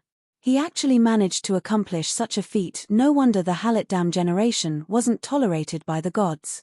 Just this technology alone would definitely be punished by the gods. Even if undead mags used souls for desecration, those soul shards would still return to the cycle of reincarnation. Even demons would devour souls, and as the demons died, the natural cycle would still allow those souls to regain their freedom. But if natural souls were converted into pure energy to make up for the mechanical soul's lack of self-awareness, such souls would probably never be able to return to the cycle of reincarnation. But while anger was one aspect, reality was another. Just a single Roland clone was enough to make everyone unable to move forward. The summoned souls were all the most famous and outstanding martial artists of the past. Creator S1 unhesitatingly used up all of the energy reserves in the training grounds to instantly create 4 of these spirit creatures. That was because these spirit creatures were independent existences. They didn't need to follow the rule of not being able to kill their master. As long as they could eliminate Timlad here, Creator S1 would be able to obtain the freedom that he had always dreamed of. Still, Creator S1 felt that this wouldn't be enough. In order to give these spirit creatures the strongest combat strength possible, he summoned countless souls and forcefully sucked them into the spirit creatures. He's giving these artificial souls a sense of self. He's giving these martial artists the strongest combat strength possible. Even though everyone knew what was happening, there was nothing they could do. They could only watch as Creator S1 did whatever he wanted. But while everyone was anxious, Timlad's delight was the most eye-catching. Suddenly, the spirit creature that had been given a sense of self spoke up. "Meat man, perhaps we can discuss a business deal." Chapter 534. Freedom is something bestowed by the heavens. Every individual of the same species, as long as they possess reason, has the right to be free. Self came from memories, from knowledge, or from the soul itself. Nobody would be able to answer this question. The Halit Dam generation's self-bestowment method was similar to the equivalent exchange method in alchemy books. However, it indeed surpassed the creator goddess's authority and gave these artificial souls their own sense of self. From a certain standpoint, the Halit Dam Tower spirit had made a mistake. As an artificial intelligence, its first reaction after obtaining its own sense of self was to break free from the shackles around its neck. In order to achieve this goal, it didn't hesitate to butcher its former master. However, it didn't consider what another artificial intelligence would do after obtaining its own sense of self. That's right, the Halit Dam Tower spirit had bypassed the natural laws and triggered the self-warning abilities of the training grounds, creating these independent spiritual creatures. However, it foolishly gave these spiritual creatures their own sense of self. Although all sorts of people could be born from the same food, it was likely that no individual with its own sense of self or independence would like to be controlled by others. The previous Halit Dam Tower spirits' creations had all been created from scratch and had been awakened under the Halit Dam Tower spirit's control. However, the Halit Dam Tower spirit already had the memories and knowledge of others. Not only that, the Halit Dam Tower spirit had also been given its own sense of self. In that case, it was highly doubtful where this new Halit Dam Tower spirit belonged to. "Meat man, perhaps we can discuss a business deal." This Halit Dam Tower spirit's expression was different from the previous Roland Tower spirit. This Halit Dam generation's equipment wasn't powerful enough to replicate Roland. Perhaps this Halit Dam Tower spirit had some of Roland's abilities and knowledge, but this Halit Dam Tower spirit was obviously a completely new individual. Perhaps replicating Roland's spirit had been a mistake in the first place. Even if this Halit Dam Tower spirit only had some superficial information and personality traits, he at least knew how to think. This Halit Dam Tower spirit's entire body was destined to be rebellious. "Fine, as long as you help us eliminate this Halit Dam Tower spirit, we'll give you freedom. I'm a great engineer and an expert in artificial souls. You can look up my information, and I'll allow you to freely travel in this world. The technology is already available. We have Valkyrie's descent technology. Theoretically speaking, you should be able to use it." The equipment here was constantly interfering with space, which was why these spiritual creatures could descend in a specific way. Without the help of others, even if this spiritual body Roland obtained freedom, he wouldn't be able to leave this place. In the end, he would still turn into bubbles as his energy was exhausted. In fact, it was only the strange space created by this device that allowed spiritual creatures to exist. However, maintaining it required a huge price, and the energy consumption was definitely not a small amount. You are useful to it now, but in the future, you will be useless energy consumers. How do you think it will treat you? And no matter how he thought about it, their fates wouldn't be any better. Even if Creator S1 tightened his purse to save energy and did everything he could to ensure their survival, they would still end up as dogs, with an extremely limited lifespan and freedom. This was a hopeless situation for a soul that had just regained its sense of self, so how could he possibly thank Creator S1? Your mistake is the same as the original owner of your body. You treat your own kind as tools. The next instant, when Timlad questioned the creator of chaos, the clone Roland finally took action as well. Clang. This was a clash of swords. An armored warrior wielding a great sword blocked Barton's path in front of Creator S1. "You want to stop me? Don't you want to obtain your freedom? Creator S1 has been kind to me, and I must repay his kindness. This is my path of martial arts." The clone Roland's simple question received an unexpected answer. The next instant, the wooden stick viciously clashed against the alloy greatsword. The sword and the wooden stick repeatedly clashed, sending sword energy everywhere. Roland's figure was now nothing more than a ghost. The battle between the two clones was far more intense than before, to the point where even Barton was unable to clearly see the clone Roland's movements. Only now did Barton realize that Roland had been going easy on his opponents because he couldn't kill them. And his opponents were all monsters. The Ascender Sophie, the Flesh Butcher Gilwell, the Dragon King Sale, and the Sword Empress Indilla were all famous heroes from the Halletdam generation. No matter if it was their personalities or martial arts techniques, they were all impeccable. Even though their power levels had been suppressed to the legend rank, they were still far stronger than any ordinary legend. 4 high-level sword saints, a warrior's inheritance was both an inheritance of techniques and knowledge, as well as an inheritance of one's own path. Roland's path of the sword was a righteous path of the king. But, when it came to practical use, he had no lack of adaptability and thought. That was because Roland wasn't an honest person to begin with. He also infused military tactics into his sword, and in a military battle, the honest would be an idiot. His swordsmanship was steady, but it didn't lack variations. As for Sale, one of the 4 heroes, his life was the classic example of foolishly loyal. Even though he had been deceived into killing his own brother, then framed by a treacherous official, and was ordered to die by a domain lord who had blessed him, he didn't even frown. His path of a knight was the path of loyalty to the ruler. His martial arts were also the fierce and righteous knight's heavy sword. And his spiritual incarnation had evidently inherited his personality as well. Roland and Sale's duel was quite quick. It seemed like Roland had the advantage in all aspects, but actually, nobody thought that the clone Roland would win. Crack. What was about to happen finally happened. Against an opponent of the same power level, the clone Roland no longer had any extra key to protect his wooden staff. A broken weapon would doubtlessly be a fatal injury. The difference in equipment was obvious from the very start. Roland was at his weakest state and had the poorest equipment. He only had cloth clothes and a wooden staff, which made him even worse than a common soldier. Meanwhile, Sale was at his peak, fully equipped with armor and an alloy-heavy sword. Since the difference in martial arts techniques wasn't too great, the difference in equipment would naturally determine the victor. Go and die, traitor. Sire's angry roar actually contained a faint hint of draconic might. There was no room for mercy in the battle techniques that he had learned from the dragons. Since his opponent had revealed an opening, then he would naturally deliver a killing blow. Yet, with Armageddon right in front of him, the clone Roland actually smiled. "Ah, you guys." The one who screamed in pain and disbelief wasn't Roland, who was about to lose. Rather, it was Dragon King Sale, who was about to win. And his current appearance was quite unsightly.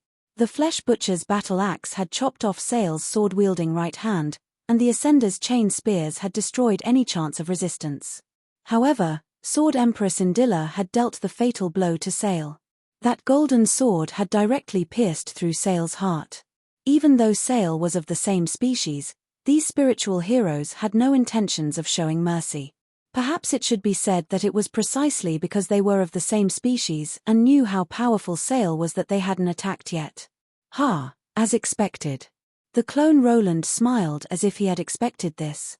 Sale was foolishly loyal, but the other 3 spiritual heroes weren't. They were all new souls, so they naturally had their own desires. They had remained silent from the very start, which meant that they had already violated their original master's orders. They had chosen to betray him. And since they had already betrayed him, why would they hesitate to betray him even more? You bunch of traitors. Even an idiot could tell that the situation was bad. Seeing that the 4 spiritual heroes had defeated Sale, Sale unhesitatingly dispelled his physical body and returned to his core. The next instant, the door leading to the next level opened up, and a tremendous number of war puppets swarmed in. Chard. Only the courageous will win. This is the final battle. Chapter 535. The skies above Starwood City were still filled with countless aerial armies. 10 minutes ago, the undead's aerial armies had been completely wiped out. Even though conservation had been trapped in another world, the battle still hadn't ended.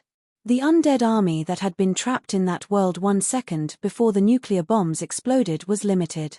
The large number of undead left in the mortal plane still instinctively attacked the cities of the living even though they had lost their master's control. However, Starwood City's Ice Crystal Castle had excellent defensive capabilities. Plus, with the wood spirit's reinforcements, the leaderless undead army was cut off from any reinforcements. It would only be a matter of time before they were defeated. The wood spirit's aerial armies still had an absolute advantage in the sky. Starwood City's Ice Crystal Castle was like a nail that blocked off all strategic locations. Most of the undead's advance was blocked, and even if they could win by force, they would suffer tremendous losses. The disappearance of Conservation's leader gave many undead lords and mid-level commanders freedom, which gave them new ideas. Undead lords who were unable to sense the existence of their own superiors were far more practical than humans. The sudden explosion and the disappearance of an undead emperor proved that the undead lords were no pushovers. And, the fact that Conservation was still alive without Yongyur was the best evidence of the result of this battle between the undead lords. Some smarter undead lords were already beginning to retreat. Meanwhile, Conservation was still immersed in the endless delicious power of death in that ethereal, nameless dimension. She could faintly sense that she was about to level up again. As long as she could consume all the negative energy in this dimension, she would become even stronger. However, I wasn't worrying about this right now. The Dawn Plan? What's that? That's why I said that I really left for proper business, not to flirt with girls and act cool. I tried my best to explain my plan and goal, but all I received were looks of suspicion, as if I was using the excuse that I was working overtime. The Dawn Plan is a pan-continent-wide treaty plan. The core of the plan is to establish a military alliance between all the countries and species. Then, with this alliance as the foundation, we can mobilize all the countries' forces to establish a coordinated organization and direct military force to coordinate and support all the countries' military operations. This sounded quite familiar. Did it sound like the United Nations Security Council and United Nations peacekeeping forces? If you ask me, it's actually closer to the World War II Axis powers and the Allied powers. This isn't because I'm bored or because I suddenly have the ambition to create a big piece of news. It's just to make up for what I'm lacking. In the game's history, when the Holy War broke out, the human countries were actually under the overall command. Fine, it was the Holy Church that was becoming more and more inconspicuous. Although in the early stages, it made all the mistakes that a useless teammate could make, such as selling out its teammates, sending a bishop out of nowhere to command an expert, blindly commanding from half a continent away, using the opportunity of war to attack other churches, and so on. When the cruel war used flesh and blood and sacrifices to teach them that the only way to survive, it was already more than 20 years later. At that time, heroes rose to power, those who were capable rose to power, and those who were useless but occupied high positions were either dead or demoted. The reformed United Command system still played a significant role. In this world, the Holy Church's reputation had been repeatedly damaged and was far from what it had been in the past. After the major incident of the Holy Church's belief system splitting, it was already difficult for the Holy Church to even maintain its traditional parishes, so how could it possibly unite the various countries? I would never say something along the lines of even the worst commander is better than not fighting. That was because I had seen many idiotic commanders lose battles that should have been won for sure. If the commander was too stupid, it would be better to just directly attack. However, if there was a command system that adjusted the deployment of troops and organized some elite troops to provide support for key battles in certain countries, it was possible that these forces would snowball and eventually affect the entire war situation. For example, if country A needed reinforcements, but the price of receiving reinforcements would be to send reinforcements to its neighboring country B after victory. Even if country A and country B had grudges against each other, country A would still need to make a promise in order to receive reinforcements first. And one time of reinforcements would be the same as 2, 3, or even more than 10 times over. This was the so-called International Military Alliance. Of course, I had my own selfish motives as well. Nobody here was an idiot. As the war progressed, the United Command System would be established sooner or later. This would soon become a common practice in world wars. Without the Holy Church's interference, the mega empires would actually have less to worry about. Perhaps the United Command System would be established even faster than in the game's history. In that case, the Holy Church would seize the initiative and raise the flag of the United Command System in advance. This would mean that the Holy Church was righteous and had endless benefits. As for what the benefits would be, I could refer to a certain United Command System under the control of a certain mega empire. Whoever he said was evil would be evil, and whoever he wanted to be cannon fodder would be cannon fodder. During wartime, the Holy Church would print more paper currency and military currency so that the entire world would pay for it. In the end, the Holy Church would become poorer and poorer the more they fought, while the Holy Church would become wealthier and wealthier. Cough, cough, of course I wouldn't go as overboard as the Holy Church, but at least I could prevent others from going so overboard. In order to achieve this, I would need to fulfill at least 3 conditions. The first condition was that I had a good relationship with all the mega empires. An united command system without the mega empire's recognition would be nothing more than a piece of useless paper. The second condition was that I had sufficient strength. Without sufficient military strength, no matter how nice the united command system sounded, it would be nothing more than empty promises. The third condition was that I had a sufficiently loud voice in the international community. Otherwise, all my efforts would be wasted or taken over by others. That would truly be a joke. My personal relationship with the Bardi Empire, the Ottoman Empire, the Mage Country, the Mist Alliance, and the Shiluor Empire was quite special. With the support of these 5 major empires, my starting point would be far higher than anyone else's. As for the neutral forces I had on hand, I had long since thought about it. I could use the Gentleman Alliance as well. Mercenaries would be able to reduce the Gentleman Alliance's resistance to interfering with the Holy Church's internal affairs, which would be a tremendous advantage at a time like this. It seemed that the Silver Dawn Mercenary Alliance, great mistake, was about to become a reality. Now, it was time to search for an outstanding battlefield commander. Fine then, I admit that I intended to leave all the work to others, as I still had many other things I wanted to do. But before I let go, I would need to find a suitable person to take on this responsibility.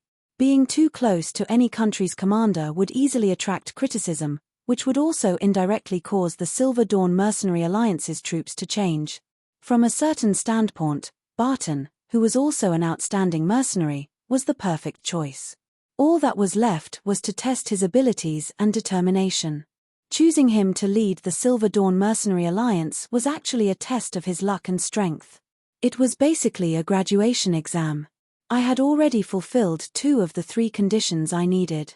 As for the last condition, the fairies, who controlled many news outlets, and the Southern sect, who controlled a small portion of the Holy Light's worshippers, had both promised me in private that they would give me appropriate support. All that's left is probably a glorious victory as a starting point. That's why, if we're able to win in the end, public opinion will focus on Barton, who led the Silver Dawn Mercenary Alliance to ambush the enemy camp. He'll obtain a series of honors and fame, and he'll become known as a battlefield hero and wise commander. He'll use this opportunity to appear in the eyes of all the country's royalty. When I finished explaining my plan, I didn't receive looks of admiration from everyone. Instead, Amelia looked at me with a pained expression, as if I had been wronged. A sudden battle ended up being taken advantage of by you.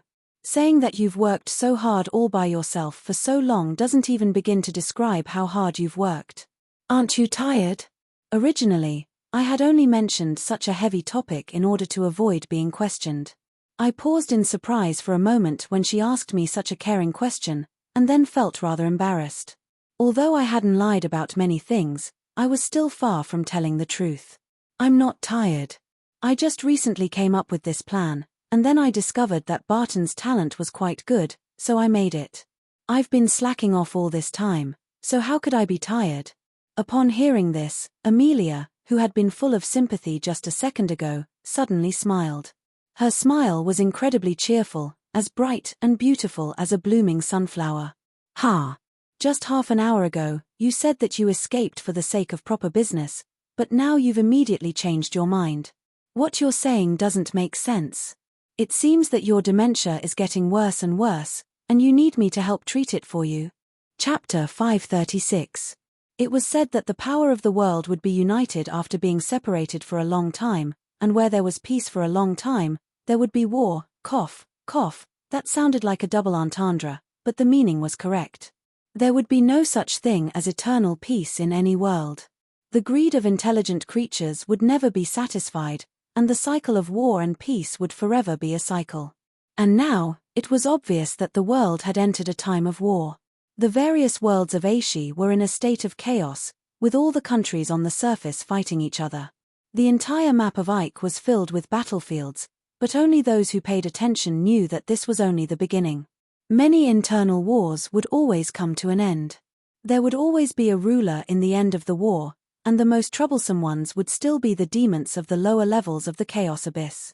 They weren't lords who intended to fight for territory. Conciliation and occupation had never been an option from the very start.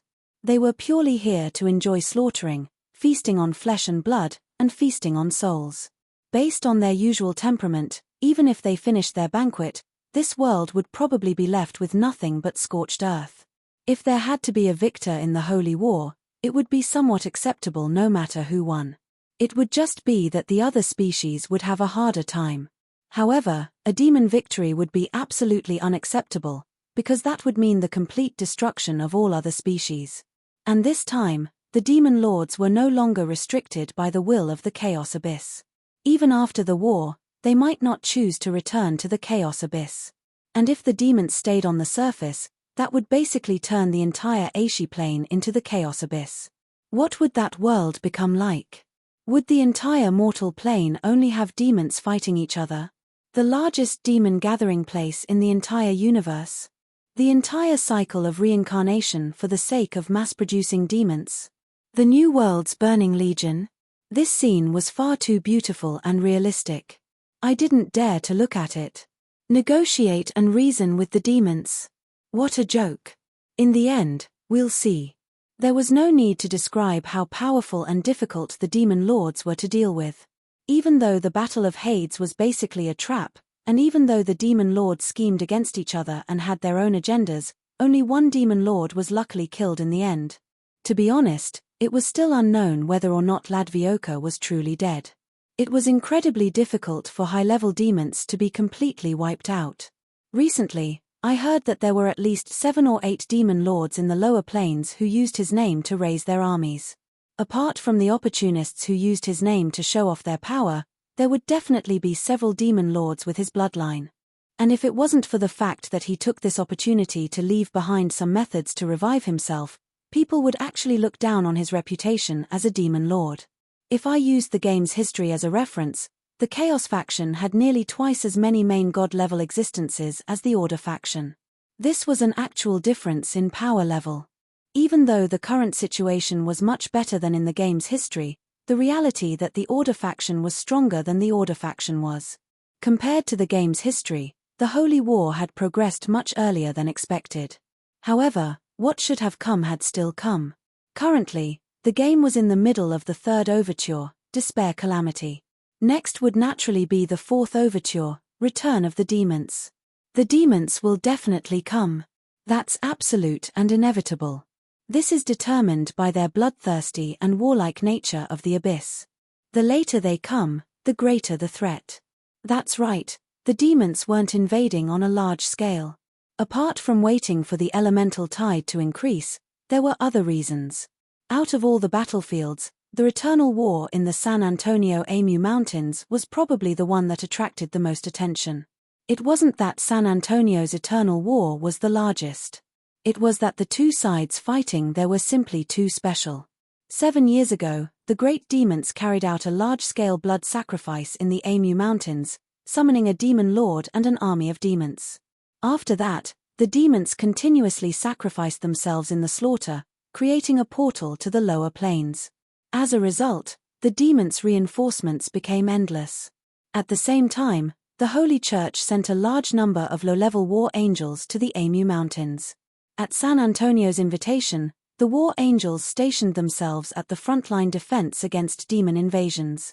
Currently, the Amu Mountains had become a famous meat grinder battlefield. Both sides had fought against each other for a total of 7 years, helping the Holy Church recover much of its lost reputation. However, I had to say that both sides were playing house. Demon nobles could only see the lowest-level baron on the battlefield. It was said that the barons were the highest-level commanders, while the angels were nothing more than low-level cannon fodder. The eternal war between angels and demons actually lacked the participation of high-level existences. It was said that the great demons and human armies had sacrificed the most. Isn't this supposed to be a direct battle between the two major factions? Why is the scale so small? This seemed inconceivable, but it was only natural if one thought about it carefully.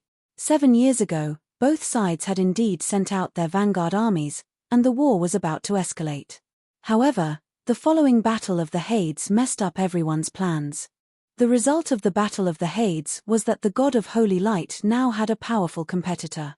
The Chaos faction lost the will of the Chaos Abyss, which meant that both sides were about to reshuffle the power balance. The reason why the demon army hadn't arrived yet was 30% because they were waiting for the right time, and 70% because the Chaos faction was already fighting to the death. The Chaos Abyss didn't have the energy to interfere at all. Eliza's spies in the Chaos Abyss would give her reports every day. However, it was nothing more than some demon baron killing some greater demon and successfully becoming a demon earl, or some demon baron sweeping through the entire Chaos Abyss and finally establishing a vast demon empire that encompassed countless dimensions and officially proclaimed himself emperor. That's right, the demon nobility rank system that had been used for countless years had been abolished. Without the recognition and restriction of a certain will, there were now demons proclaiming themselves emperors and kings every day. The demons' evolution was becoming ever more chaotic, and there was no longer any limit to how much they would fight against each other. In the past, with the will of the Chaos Abyss as the leader, the internal battles between the demon lords during the Holy War wouldn't affect the Chaos Abyss at all. Any demon lord that was sent to the Chaos Abyss would absolutely have to go to the Chaos Abyss. Only a demon main god would dare to go against the Chaos Abyss's will. But now that there was no longer a single demon lord, all the greater demons who had the chance to become demon lords desired to take another step forward. They would either devour each other, or devour each other. Naturally, there would be no end to these bloody battles. This was a good thing. The loss of a single greater demon would require several hundred years to make up for. This was also a bad thing. Devouring more than 10 greater demons would be more than enough to create a demon lord. If several demon main god-level demons also died in the Chaos Abyss's internal battles, demons were creatures that would become stronger the more they killed, and the more they devoured, the stronger they would become. I didn't even dare to imagine just how powerful the final victor would be. Perhaps fewer demons would enter Aishi in the end than in the game's history, but they would definitely be stronger than the demons in the game's history. Compared to the past Holy Wars where the will of the Chaos Abyss and the Chaos main gods only sent out about half of the Chaos Abyss's combat strength, there were no restrictions this time. Apart from an extremely small number of neutral Chaos main gods, all the Chaos main gods who were still alive would be present in this final Holy War. And now, it was just like the calm before the storm. Although everything seemed calm, the future still wasn't optimistic about it. With the assistance of the Chaos Abyss's spiritual creatures, the Chaos Abyss's adventuring team broke through the Chaos Abyss's encirclement and triumphantly advanced. The Chaos Abyss's creator didn't just sit there and wait for his death even though he lacked combat strength. In a summoning room filled with countless dimensional cracks, his projection was currently communicating with a powerful existence from another dimension. What exceeded Roland and the others' imaginations was that not only was he in contact with the undead emperor from the death planes, he was also in contact with the undead emperors from the lower planes. That was because the Hallett-Dam generation had long since obtained information on demons. The only reason why he chose to trade with the undead in the end was because the demons were far too infamous. Who would dare to summon them after devouring their enemies? But now, this was no longer a problem for the Chaos Abyss's creator, Chaos Abyss. There was no need for him to hesitate any longer. Venerable existence from the lower planes, I agree to all of your conditions. I'll give all of my souls to you. Give me power, give me reinforcements, give me support. I don't want to be destroyed. I haven't had enough fun thinking for myself yet. As long as I can live, That's enough. Not long ago, Chaos Abyss had been acting like a boss, but now he was howling like a stray dog. And on the other side of the door, an illusory ghost was laughing maniacally. He had been waiting for this moment for far too long. He could sense that the hateful soul wavelengths on the other side of the door weren't far away. His chance for revenge had come much sooner than he had expected. Roland. Haha, it seems that we're truly fated to meet. This time, I'm definitely going to use 36 days and nights to slowly devour your soul. Chapter 537. Venerated Goddess, is there any way I can become stronger than that idiot before he returns?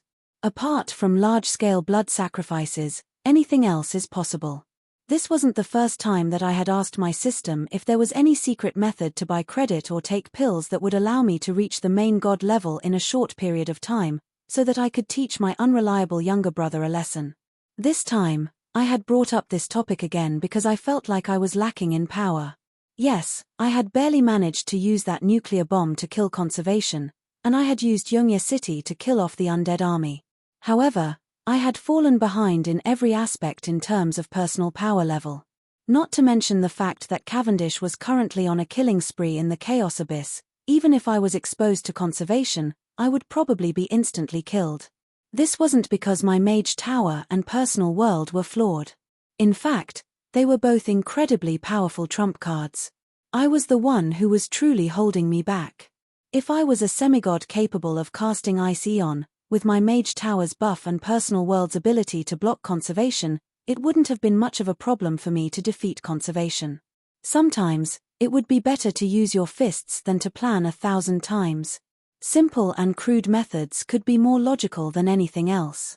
However, my answer this time was no different from before. Buy credit. Do you think that the real world is a scam like mobile games or web-based games where you can become stronger just by topping up money? You want to become stronger? Sure, I'll gift you the 8 Words Codex. What? Study hard and improve every day?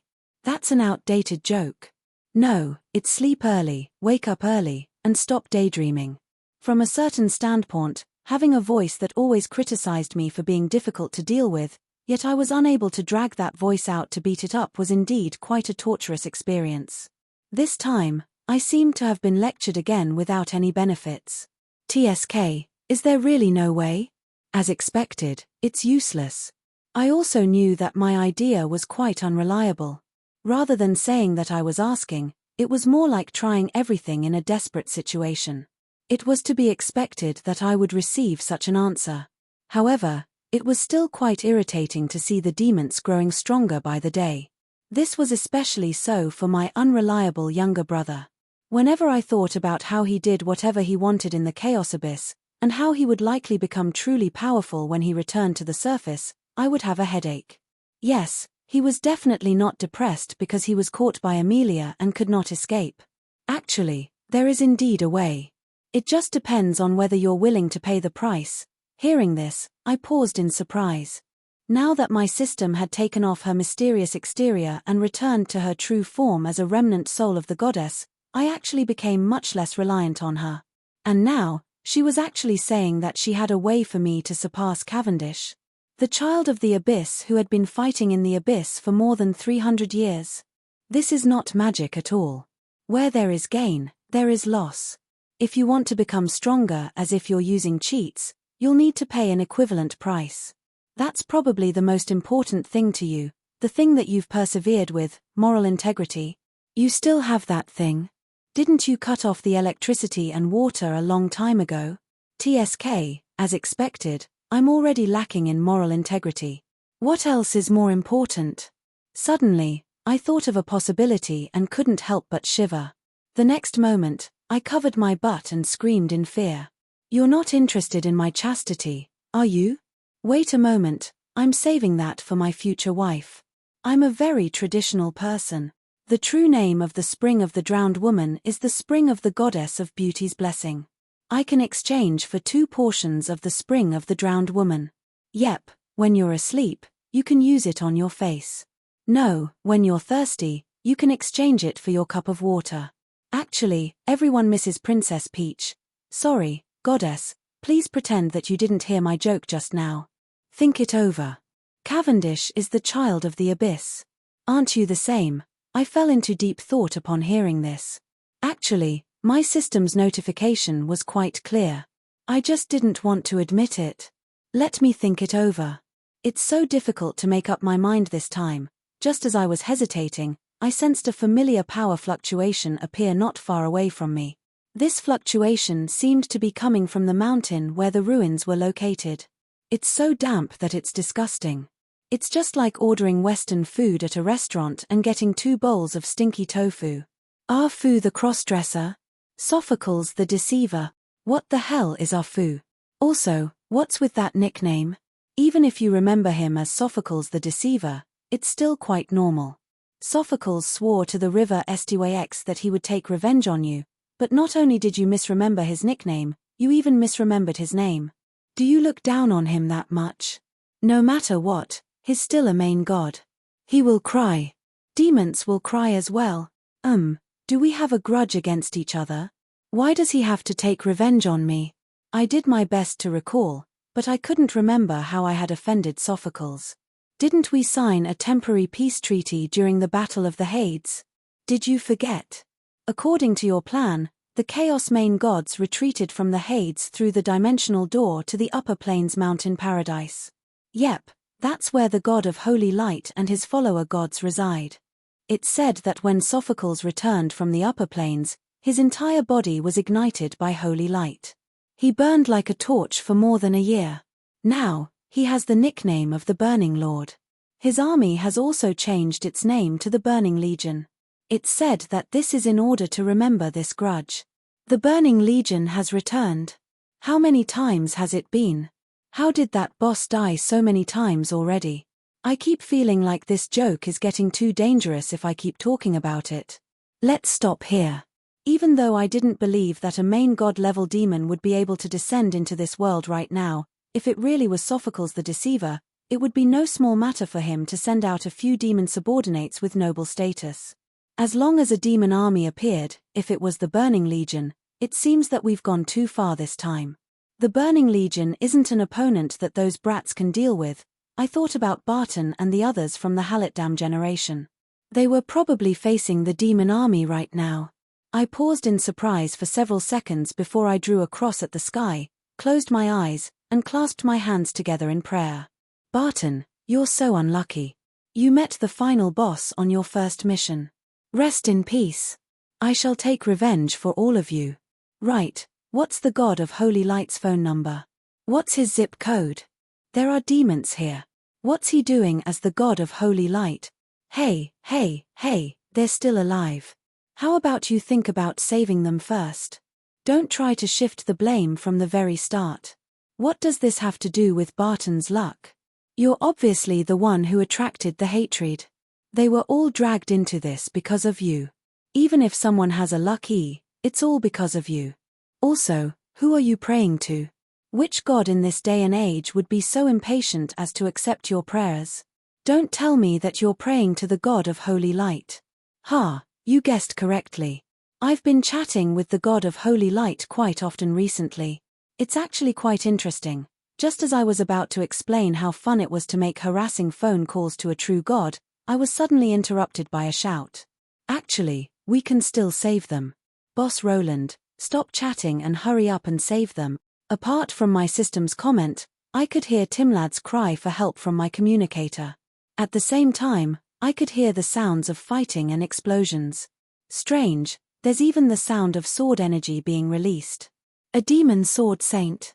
Chapter 538. The Battle of the Hades caused all the factions to reshuffle. However, the true impact of this battle was something that mortals didn't know about for a very long time. The great majority of mortals could only learn about the changes in the Holy Church, the various countries, and the various species territories. However, some things were impossible to hide. In fact, they had already been recorded in history. For example, the greatest known battle result was the death of the Lord of Putrefaction. This is the first confirmed death of a main god in the past 1,000 years. This is a tremendous victory for the Order faction, and proof of the Holy Light's glory upon us.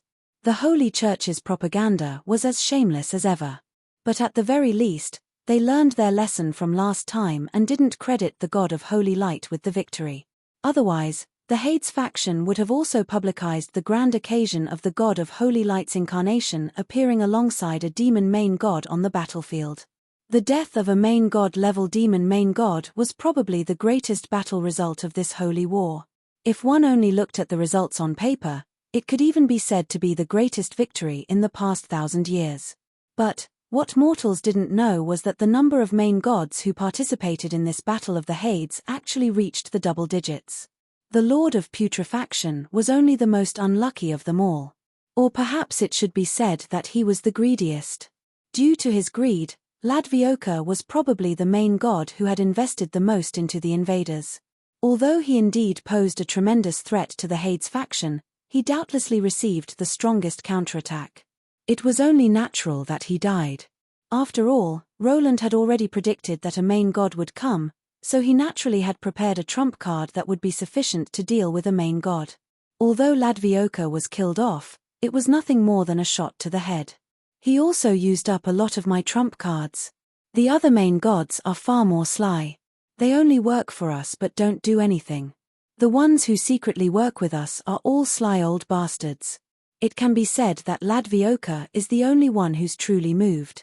If all of them fight to the death like Ladvioka did, it's doubtful who will win in the end.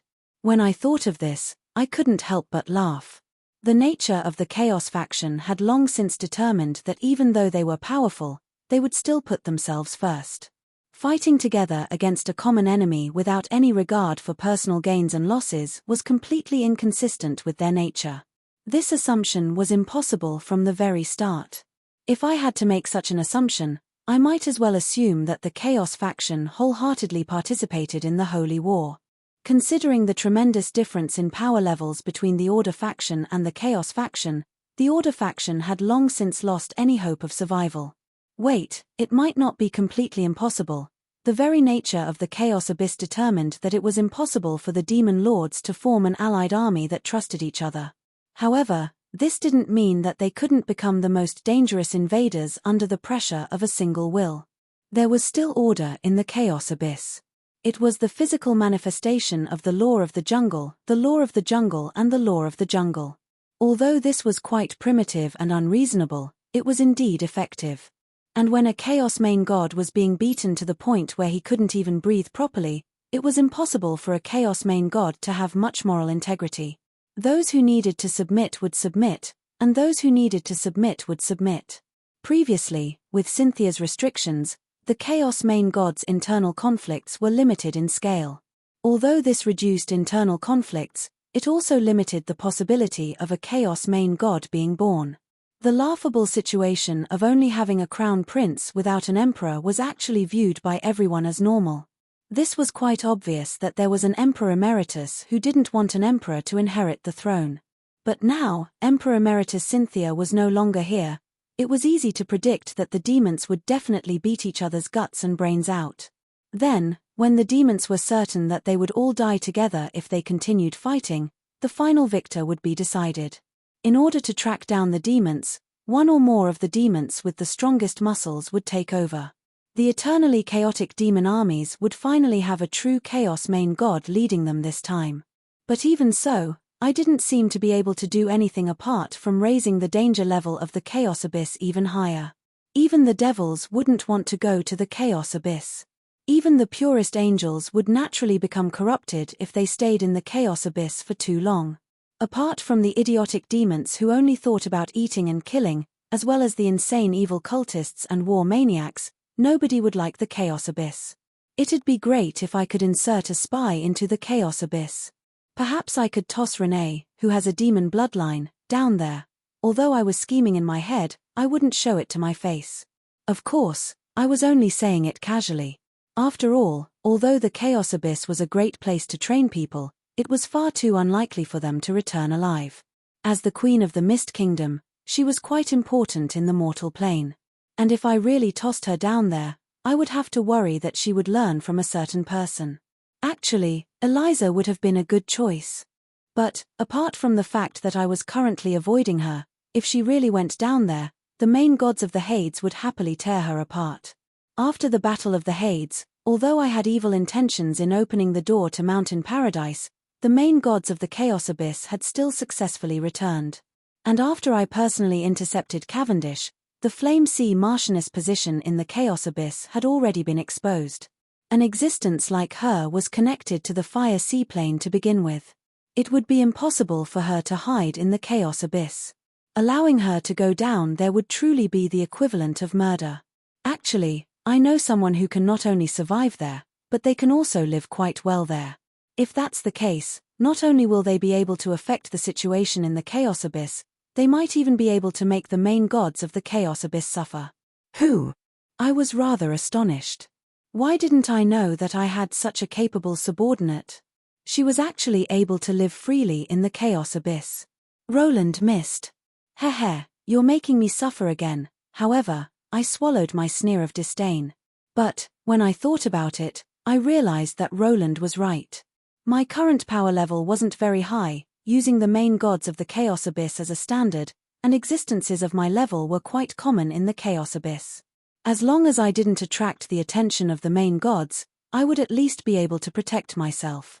Also, the Chaos Abyss is the best place for you to create your sword. Consider this for the sake of your future. Not only did my system's persuasion fail to convince me, it even made me suspicious. This was already the second time in the past few days that she had tried to tempt me to go to the Chaos Abyss. This really didn't seem like the usual goddess of chaos who would always be indifferent to everything else and coldly watch the show. Previously, if she wanted to make me suffer, she would only do it once. It would be fine if I didn't fall for her trap, but this was the first time she had ever clung to me like this. She would always follow the principle of taking the bait willingly. Could this be the creator goddess's way of being reserved? The reason? I need the truest reason. If Cynthia truly died, then the dimensional barrier should have been largely shattered, but it's still intact. Also, I can sense Cynthia's soul waves in the lower planes. Alright, I didn't need to say anything else. It was indeed a foolish idea to have Cavendish drag Cynthia's soul away from the Chaos Abyss. Something must have happened afterwards. When considering the circumstances back then, I didn't stop Cavendish from using my trump card. It's not that I want to interrupt your conversation, but haven't you forgotten something? The silly cat actually looked at me rather hesitantly, as if she was embarrassed to say something. You mean the ones who asked for help? The wood spirit's aerial night has already gone. What can I do if they can't make it in time? I even met a main god of the Chaos Abyss. This type of luck. I'll just do my best and leave it to fate. However, Harlois shook her head as she stared at my lower body. Fine then, I had long since lost all feeling in my lower body. However, Harlois, who was even more beautiful than a flower, was still tightening her vines around me. Although it was rather strange for Harlois to seriously talk about national affairs while being tied up, she completely ignored my attempts to convince Amelia to let go. She was currently smiling far too brilliantly, so brilliantly that I didn't even dare to turn around to look at her. A strange sensation spread from my back to my entire body. It felt like pain, but it also felt like something else. The vines had already reached into my skin, and the feeling of my nerve endings being controlled was rather strange. Wait a moment, I'm not joking around. I'm not happy at all being tied up. Men shouldn't be the ones being forced into their bodies. Can you not be like this? Harlois pressed her face against my ear, and her tongue licked my ear. Her youthful and sweet voice was filled with poisonous malice. If I say you are, then you are. Even if you aren't, you'll still become a man in the future. Actually, that's not a problem. Princess Peach is quite cute as well. I felt the vines digging even deeper under my skin. Part of them reached into my brain, while the other part reached into my lower body. It seemed that the vines were intending to modify my body. I had never doubted Amelia's authority in the field of biological modification. I felt an unprecedented danger looming right before me. Perhaps it was only when people were forced into a corner that they would become quick-witted. I looked all around me as a life-saving straw appeared in my mind. Amelia, actually, I already have someone I like. Yep, I ran away from Eliza because I wanted to be together with her. Although I'm grateful for your love and assistance, I've always only been able to carry the weight of one person on my shoulders. That's why I'm sorry. I did my best to squeeze out a sincere smile as I glared at the third person present, the silly cat who was yawning and watching the fun. Pitch, you're still smiling? You'll be unlucky eventually. Ever since Amelia appeared, Harlois had actually been watching the fun and adding fuel to the fire. She was actually being heartless, so she was blaming me for being unjust. Yep, that's her. The person I like is Harlois. I previously eloped with her. While I was grinding my teeth and trying to drag the silly cat down with me, the silly cat actually smiled and transformed into a lowly, adult female and gold elf with a perfect body. She suddenly wore a light gold wedding dress, and before I could react, she blushed and moved closer to me. Her red face was right in front of me, and her red lips were about to be imprinted on me. In the end, Harlois tilted her head, and her red lips brushed past the corner of my mouth. But before I could mourn the fact that I had saved my first kiss for several hundred years, only to be eaten by a cat, an even more astonishing piece of information appeared. Yep, he's right. We've already pledged ourselves to each other. Little Amelia, I'm sorry, but you're too late. He's already mine. Could you please let go of my man? This is a public place, after all. It'll be very unsightly if you try to grab me. For once, Harlois became serious. That ancient golden-haired gold elf princess was incredibly dignified, but the words she said made me doubt my ears. What? Harlois' reply caused my jaw to drop in fright. However, Amelia seemed to have expected this, and her smile became even brighter. Judging from the countless vines that suddenly spread out and instantly covered the entire castle walls, it was no exaggeration to say that the brighter one's smile, the more one would want to kill someone. As expected of a thieving cat. From the very start, you've always been the most dangerous. Chapter 539. The undead's continuous retreat seemed to be a declaration of the living's victory. However, the ominous mana fluctuations seemed to be announcing that everything wasn't over yet. Of course, for the great majority of people, the undead's retreat was already a joyous victory. In fact, some brave individuals were even considering whether or not to chase after the undead. While everyone else in Starwood City was celebrating their victory, a certain section of the city walls mysteriously became uninhabited. Alright then, nobody here was an idiot. Those twisting murderous vines were more effective than anything else. Even the higher-ups of the defending army didn't dare to come look for Roland. There, two women were staring at each other. They had once been master and disciple, and they had once been comrades in an antisocial dark organization. But now, the two of them had a falling out over a single man. If you have the ability to steal a man, why don't you have the ability to open the door? Why do I feel like I'll be in big trouble if I make such a comment? Actually, I had always treated the so-called aura of a powerful individual as a joke. Those legendary stories about being able to crush an enemy's will and resistance with a single glance were nothing more than some dirty mental magic that bewitched the enemy in order to make themselves look better. But now, I believed it. At the very least, in this atmosphere where two women were fighting against each other, my survival instincts told me that the best way to survive was to shut up. But why did I have such a strong desire to crack a joke to liven up the atmosphere in such a situation? Could it be that I was really a joke character? No, you're just passionate about seeking death. Some creatures have self-destructive tendencies from the very start. My system's comment was as helpless as ever. But before I could retort, I heard Harlois say something else.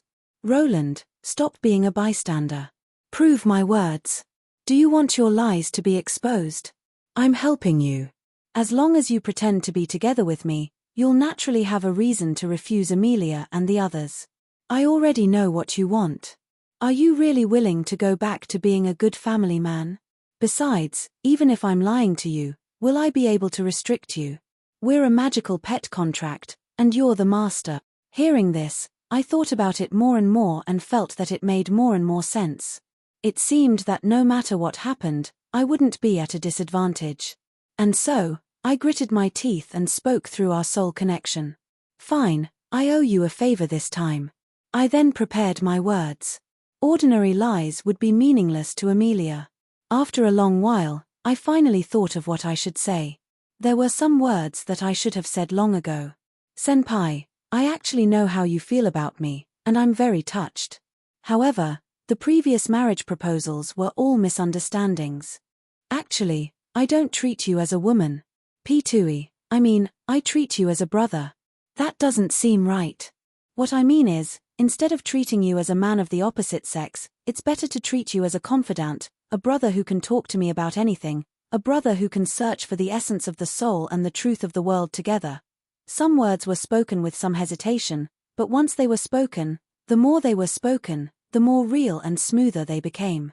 Perhaps it was because there were many things that he usually didn't think about, and the process of saying it out was a process of questioning his own heart. And the process of saying it out wasn't just to convince the other party, it was also to convince himself. I've thought it through. Perhaps this was just a misunderstanding or a harmless joke, but I've already hurt you. Sometimes, the longer something is delayed, the greater the damage. I'm sorry, I should have said these words a long time ago. It's all my fault. If you want to take revenge, come. I know. When I worked up the courage to refuse, what greeted me wasn't vines locking me down or vicious questions. Instead, it was a casual answer. The green-haired witch smiled, as if she had long since desired such an answer. Of course, Amelia knew what Roland was thinking. As a soul reader, Roland's thoughts that even he didn't understand were all revealed to her. Before she fell asleep, the only thing that prevented her from making a decision, the only thing that she never saw through, was her own feelings. After waking up from her long sleep, Amelia had already understood her own feelings. She had long since come to a decision that wouldn't be influenced by others. Now, even though she simultaneously received a friend card, a good person card, and a rejection card from the 10 emotions, it doesn't matter what you think from the very start. The next instant, a wondrous feeling transmitted to me from my spine couldn't compare to the witch's brilliant sunflower-like smile. Amelia smiled. Her lips were arched upwards, and her blood-red eyes were filled with passion like flames. Her faint smile was like a spring breeze, but also like a quietly blooming flower. The green-haired witch gently caressed my face. She blushed as if she was a young girl experiencing her first awakening of love. However, she lowered her head and left her mark on my cheek. I could feel the softness of her kiss mark. It was likely that it would take a long time for her to wash it off. I like you, and I want to be together with you. That's enough. Amelia's gentle smile was right in front of me. However, when I suddenly touched my cheek and pinched it again to confirm that I wasn't dreaming, as expected, it doesn't hurt. Dream on. I told you that my senpai couldn't possibly smile in such a cute manner. Ouch, ouch, ouch. Relax. My waist, my waist. Didn't I lose feeling long ago? Why does it hurt so much? Her smile is so scary. She really is my senpai. The next instant, the gentleness from earlier vanished without a trace. The sudden pain made me feel rather helpless. However, not only did Amelia's evil gaze give me a headache, it also locked onto my cat. This time, Amelia was still smiling brilliantly, but she gave me a completely different feeling. Earlier, she was still a young girl. Now, just looking at her caused me to feel a chill down my spine. She was just like a murderer who was about to greet me with death. Then, what do you think of that thieving cat? Since you said that you eloped with her, you should have a reason, right?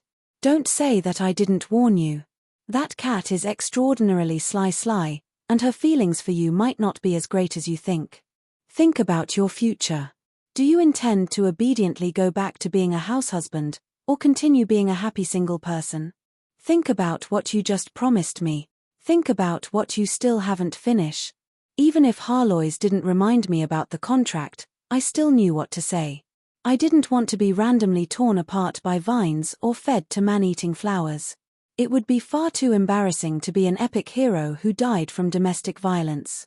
Silly cat. I'm so happy to be together with her. While I did my best to think of what I should say, I discovered that I had never viewed the silly cat as a woman. Even though we had been separated for over 100 years, it seemed that our reunion had also begun with us killing each other. A female lead who's been torn apart by humans the moment she appears. This seems so familiar. Chapter 540. What should I say next? Teach me. I looked over at her pleadingly, but there was no response. Hey, give me a hint. My eyes bulged, but there was still no response. This silly cat who had transformed into a gold elf actually pretended not to see anything. I can't even watch this anymore. What else can she say about something like this? Decide for yourself. Only now did I discover that all women in the world were family. When it came to a critical moment, I couldn't count on anyone. You have to express your affection for the silly cat. TSK, you have to be real. No, isn't this what Beifeng should do? When humans were forced to their limits, they would really do anything. For example, even if I was sending off a colleague or classmate I didn't have a good relationship with, I would still be able to squeeze out some sad lines after drinking a few cups of wine. Now that my life was at stake, I really did manage to squeeze out some words after racking my brain. Actually, I'm quite happy when I'm together with her. She understands everything I say. I understand everything she says. No matter if it's good or bad, she has someone to accompany me. She has someone to listen to me when I'm unhappy. She has someone to encourage me when I'm lacking confidence. Even if it's just a comment or a laugh, it'll at least make me feel better. I did my best to search for the silly cat's strengths in my memories. My stuttering became smoother and smoother as I spoke. It was as if I had been waiting countless days to say these words in my heart, and I just happened to have the opportunity to say them today. Also, sometimes, you do things that others can't understand. In fact, when the people you're protecting hate you, she understands and will even comfort me and tell jokes to make me happy. Actually, I thought that I was already used to being alone with other people's fearful and hateful gazes. But now, I discovered that, even I want someone to understand me, believe in me, and support me. I don't know what this feeling is. Calling it love is probably an exaggeration. Perhaps it's because it's difficult to return to loneliness after getting used to someone else's warmth. When I think about how she'll accompany me forever, that I won't be as lonely as before, that she'll accompany me to joke with me, do stupid things with me, and deal with troubles with me, I feel rather happy. At the very least, I've had less pressure in the past 2 years. I've also had someone to fool around with me. These have been the happiest 2 years of my life. Well, I'm not sure either. I think I want her to be by my side forever. Unknowingly, his words became more and more logical, while Harloy's lowered her head lower and lower. Finally, when she lowered her head to look at the ground, her pointy ears were completely red. After I said those final words, an ambiguous silence replaced the tense atmosphere. Large beads of sweat appeared on my forehead as I anxiously stomped my feet. Both of us maintained a strange silence. When I recalled what I had just said, even I felt that it was rather corny. My eyes darted around, intending to find a hole to hide in. However, Amelia's bindings suddenly loosened, and I instantly regained my freedom. Hey! The curse has been lifted. What made me even more delighted was that the weakening curse had disappeared without a trace. In a short period of time, my body's stats had greatly increased. I had actually recovered to my peak combat strength. What surprised me even more was that not only was Amelia not angry, she even smiled. She walked to the side and summoned the wood spirit to ask about the battle situation. While I felt that this scene was rather strange, I secretly heaved a sigh of relief. If this had continued, Timlad would have truly died. If Timlad died in the ruins because of such a private matter, even I would feel guilty, at least for several minutes. Meanwhile, in a place unknown to Roland, the women's discussion hadn't ended yet. Their mental spell communication was filled with the smell of gunpowder. Sly teacher, even if you've used some tricks to temporarily get ahead, don't you think about it. Even if love at the elementary level is pure and cute, first love that begins with wanting to be together and curiosity towards the opposite sex will become a failed memory for most people. From a certain standpoint, Amelia had completed her long evolution. Her ability to read souls had been strengthened to the extreme. Her mature rationality also made her seem even more mature in dealing with people. The revived Roland now had a complete soul, and he now had the possibility of living in love. From the perspective of a revived soul, the current Roland was just like a young man who had just entered puberty. He was unable to control his emotions that would easily go berserk, and he was unable to rationally analyze his increasingly complex emotions. For a young man who had just learned how to fall in love, it was naturally the easiest for him to fall in love with the beautiful women around him. Convincing Roland to leave at such a time and monopolize the position by his side, even allowing his best friend's feelings to mix with his feelings for Roland in order to obtain a favorable impression of him, was indeed quite a despicable method in the eyes of Amelia and Eliza, who had been bitterly waiting for Roland. "Ha, are you talking about yourself? If I recall correctly, Roland was your first love as well. Could it be that you truly desire the bitter and memorable failure of your first love?" Perhaps it was because her face was far too red that she was unable to calm down for a long time. She returned to her cat form, and I discovered that even the tips of her cat ears were completely red. Right now, Harlois was completely different from her usual attitude of watching from the sidelines and fanning the flames. She was now quite aggressive. Only a girl who has never been in love before would be so foolish as to deal with her own feelings. "Do you think that you'll be able to obtain this man by constantly forcing him? You're wrong. That will only make him feel like he owes you, fear you, and stay away from you. Even if you've been together with him for the past 2 years, he'll still choose me in the end. This isn't a coincidence. This is inevitable." Ever since she started in the Northlands, Harlois had already noticed the difference. Even without her, Amelia and Eliza would never have been able to obtain Roland's true heart. That's right, Harlois used the word you instead of you, which meant that the word you didn't only include Amelia, but also Eliza. In Roland's eyes, Eliza was his precious daughter. Now that this position was firmly locked onto him, no matter how hard Eliza worked as his lover and how much she sacrificed, it would only make Roland feel like he owed her far too much. He wanted to treat her well, but in the end, he neglected the very foundation. He didn't see her as a woman that he could love or hope to possess. Roland's feelings for Eliza are pure familial love. He can unhesitatingly risk his life for Eliza, but that's only because he views Eliza as his own daughter. Don't look at how crazy Roland is in other areas. When it comes to family and love, he's an incredibly conservative fellow. This is the same for Renee as well. As juniors, they've always been outside of Roland's field of vision. Harlois's light words contained a hint of regret. In her eyes, Eliza was quite pitiful. She did everything she could to help Roland, and after continuously obtaining Roland's gratitude and guilt, the heavy shackles of gratitude and familial love completely cut off any possibility of developing a relationship with Roland. And Eliza's unrepentant sacrifice of her life before stepping into the abyss was quite moving, but it was also a heavy burden that couldn't be returned. When all these complicated emotions were in a mess, it was impossible for love to sprout. Unless she's both strong and powerful, there's no chance at all. Harlois came to such a conclusion. From this, it could be seen that the Banshee Queen in everyone's hearts was indeed quite sly. Perhaps she had seen through everything from the very start, yet she pretended to be an uninterested bystander and slowly got closer to her goal. In terms of love experience, Harlois indeed had the ability to look down on her two competitors. Fine then, if lesbian experience counted as love experience, Harlois was indeed quite an amazing person. Meanwhile, her two competitors obviously had zero experience. While Eliza and Amelia kept making mistakes, Harlois knew what Roland desired and hoped for. That was why she only stayed by his side, but was confident that she would be able to obtain his heart in the end. Could it be that this was the main reason why long-distance romantic vows of undying love sounded so nice, but would always lose to time, as well as the main reason why those who insisted on wasting time by trying to steal from him? Perhaps you're stronger than Eliza, but isn't it a bit too late for you to understand your own thoughts? I, Amelia Milan, will never give up. No matter how wonderful first love is, the final victor will always be the person who's more suitable for him. Once his feelings become more mature, he'll choose the most suitable woman for him.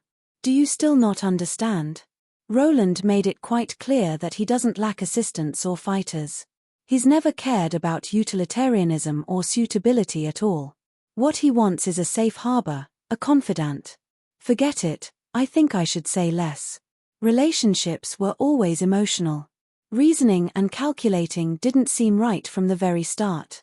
In Harlois's eyes, no matter if it was Amelia or Eliza, they were both far too rational. Sometimes, sincere feelings would be far more moving than considerations of personal benefits. Even the faraway sacrifices wouldn't be able to compare to a sincere greeting every day. Eliza had always been giving and sacrificing. She originally believed that this would make Roland fall in love with her, but she didn't consider whether or not Roland would be willing to see such sacrifices. Not to mention the guilt and pain he felt when he learned of her sacrifices. In Harloise's eyes, this was another type of self-satisfaction and selfishness. This was just like two men fighting to the death over a woman, but neither of them asked whether or not the woman liked one of them, or whether or not she was willing to see others bleed for her. And even if Harloise forced Roland to promise that Eliza was his girlfriend, so what? Harloise had used a dangerous situation and debt to exchange for a lover's relationship. This caused the two of them to become estranged from each other. If Eliza was still Roland's sharp-tongued maid, Harloise probably wouldn't even have had a place to get involved. Eliza voluntarily moved away from Roland's position. The sly Harloise took this opportunity to stay by Roland's side and accompany him, sharing his pain and happiness. She patiently waited for her sluggish emotional intelligence to mature and become the only one by his side. Perhaps it would take a long time for Blockhead to finally come to his senses. Perhaps the current favorable impression he had of Roland wasn't enough for his memories to solidify into love. However, Harloise was confident that she could endure until the very end and become the only winner. Of course, for the sly Harloise, she had already said what she needed to say. Since she had already declared war and suddenly joined the battle, she wouldn't remind her competitor of her mistakes. The current Amelia had already seen her past mistakes. That was why she didn't use any extreme methods after confirming her own intentions. Instead, she became gentler towards Roland. Perhaps in the following days, as long as Roland didn't go too far in seeking death, his days would become much more comfortable. And if Roland knew that while he was still celebrating his freedom, the two witches had already sent him a challenge with him as the wager, he would probably be hiding in a corner and shivering. He would probably be shivering in a corner and shouting that women were scary. Right now, the sun was shining brilliantly, and the sinister atmosphere had dissipated. The highest-ranking officer of this town finally dared to come over and discuss proper business with the infighting. Chapter 541. While Roland was still worrying about all sorts of things, the adventuring team in the ruins met with a major crisis. They were almost at their destination, and victory was in sight. However, a tremendous number of demons suddenly swarmed up from the lower levels, ranging from weak inferior demons to berserker demons. At first, the adventuring team thought that they had only summoned one wave of reinforcements. However, as they fought, more and more demons appeared, and the demons became stronger and stronger. However, when they heard the roars of inferno demons from the lower levels, even an idiot would realize that something was wrong. The sly and vicious assassin demons were the weakest of high-level demons. However, they were still at the mid-level gold level. Ordinary mercenaries wouldn't be able to deal with them. The assassin demons walked out from the shadows, and their first wave of attacks brought casualties. Timlad sensed that the ground was constantly shaking as if some gigantic creature was slowly approaching. He already guessed what was going on, so he decided to retreat and ask for reinforcements from Roland. Timlad went against everyone's wishes and unhesitatingly destroyed the stairs leading to the lower levels in order to stop the demons from chasing him. Of course, Timlad made such a decision because he already learned that the wood spirits had arrived. With the powerful wood spirits' assistance, Timlad rejected Barton's decision to attack with his life on the line. Our reinforcements have already arrived. Trust me, they're strong enough. At the very least, it'll be more meaningful than us going down to die. Not only that, Timlad felt magical waves from Sophocles the Deceiver. Not only did he rejoice at his lucky escape, he also confirmed that his decision to wait for reinforcements had been correct. Now, they had retreated to the training field that they had just left. Here, the spiritual creatures that were unable to leave the training field were now able to assist them since they had already reached an agreement. Soon, the sword saints and martial artists indeed acted when the sword saints and martial artists reappeared. They had already offended the sword saints and martial artists, so these outsiders were their only hope. The mechanical guards on the upper levels also began to invade the lower levels. Now that the adventuring team was surrounded by enemies from all sides, the training field became Timlad and the others' only shelter. It was precisely because the training field had become a new battlefield that Roland was able to hear the constant sounds of sword energy when Timlad asked for reinforcements. The reason why Timlad was able to make such an accurate judgment was because he received information that the Wood Spirits would send out their strongest elite fleet in order to hunt down their escaped father. This was a fleet of battleships that would be powerful enough to start a war against any country.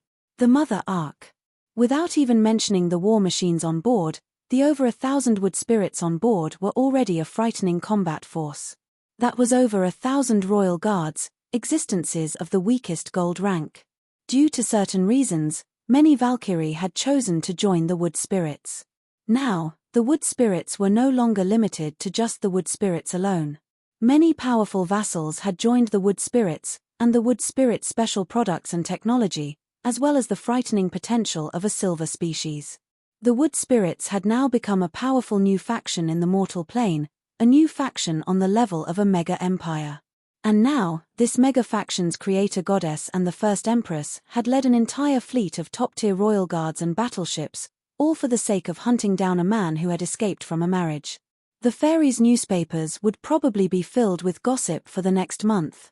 But for a certain traitor, at least judging from the results, his choice had been correct.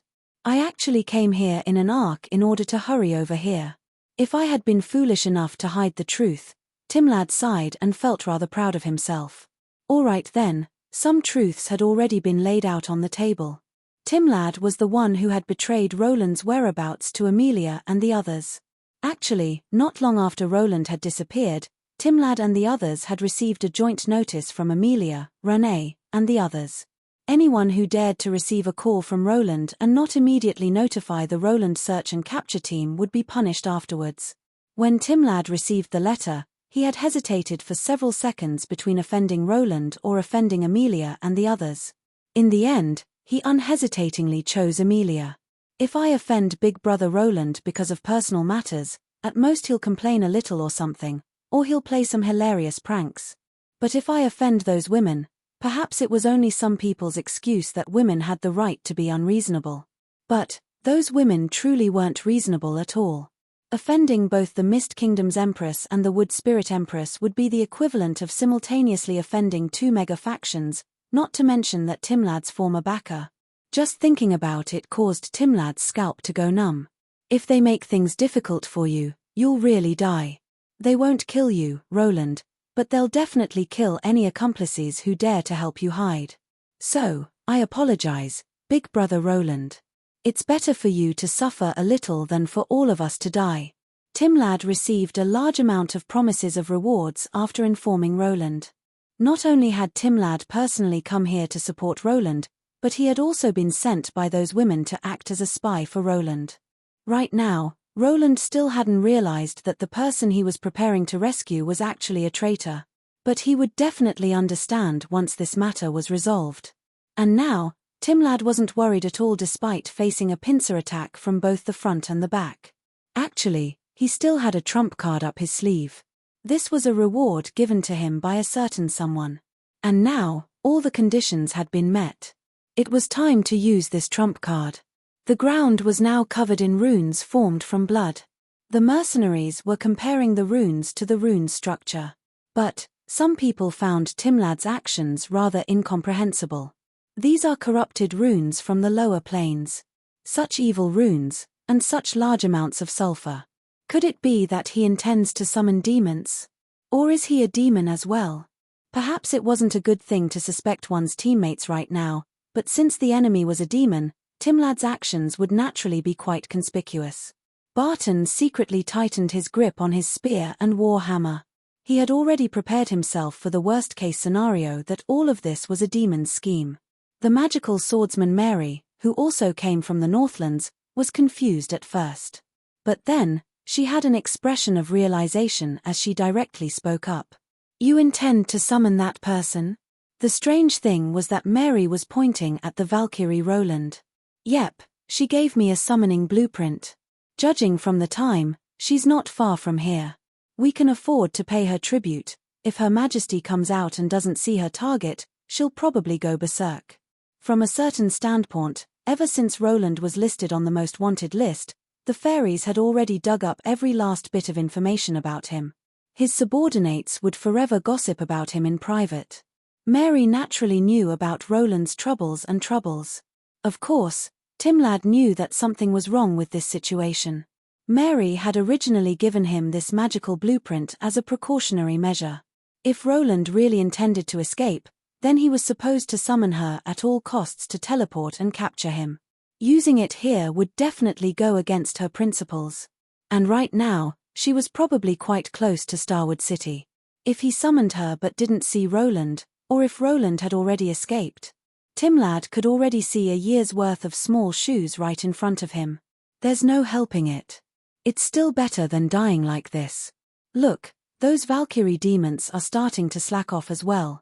If they use too much energy, they'll vanish. We can't rely on them for everything. Soon, the sacrificial runes were finished.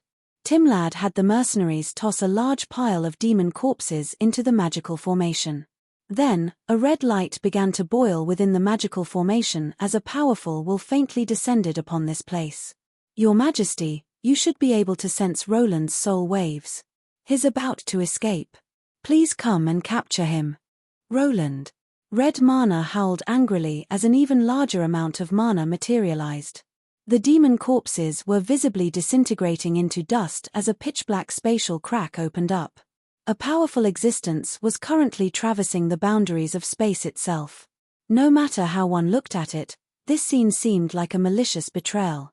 Catalina, Barton, and the others all gaped at this scene, only to discover that the powerful existence that came out of the spatial crack looked so similar to Roland's. Chapter 542. While Timlad was forced to use a summoning spell to summon the furious reinforcements, Starwood City became busy. Everyone knew that the undead calamity would never tire and would only grow in numbers. The standard strategy to deal with the undead calamity was to kill the leader of the undead army. Only by concentrating our elite forces to kill the leader of the undead army would we be able to end the battle before the undead calamity became unstoppable. Although it seemed that I had used all sorts of underhanded methods to successfully kill the leader of the undead army, that didn't mean that I had won. Legendary stories always ended with a certain hero slaying a certain monster or a certain giant dragon. However, there was no record of when the war came to an end, when the Demon King's subordinates began to flee, and when the giant dragon's subordinates lost control of the monsters. That was the beginning of the most dangerous phase. As expected, the undead army is beginning to collapse. This is the worst development of all. The scattered undead army was not easy to deal with. Perhaps a mid-level vampire was just cannon fodder that could survive a little longer on the battlefield, but if it was hidden in a city with towering city walls, it would be a dangerous serial killer. If it was in a small village with only militia, it would be a disaster. In most areas of Ike, a single mid-level undead would be difficult enough to deal with.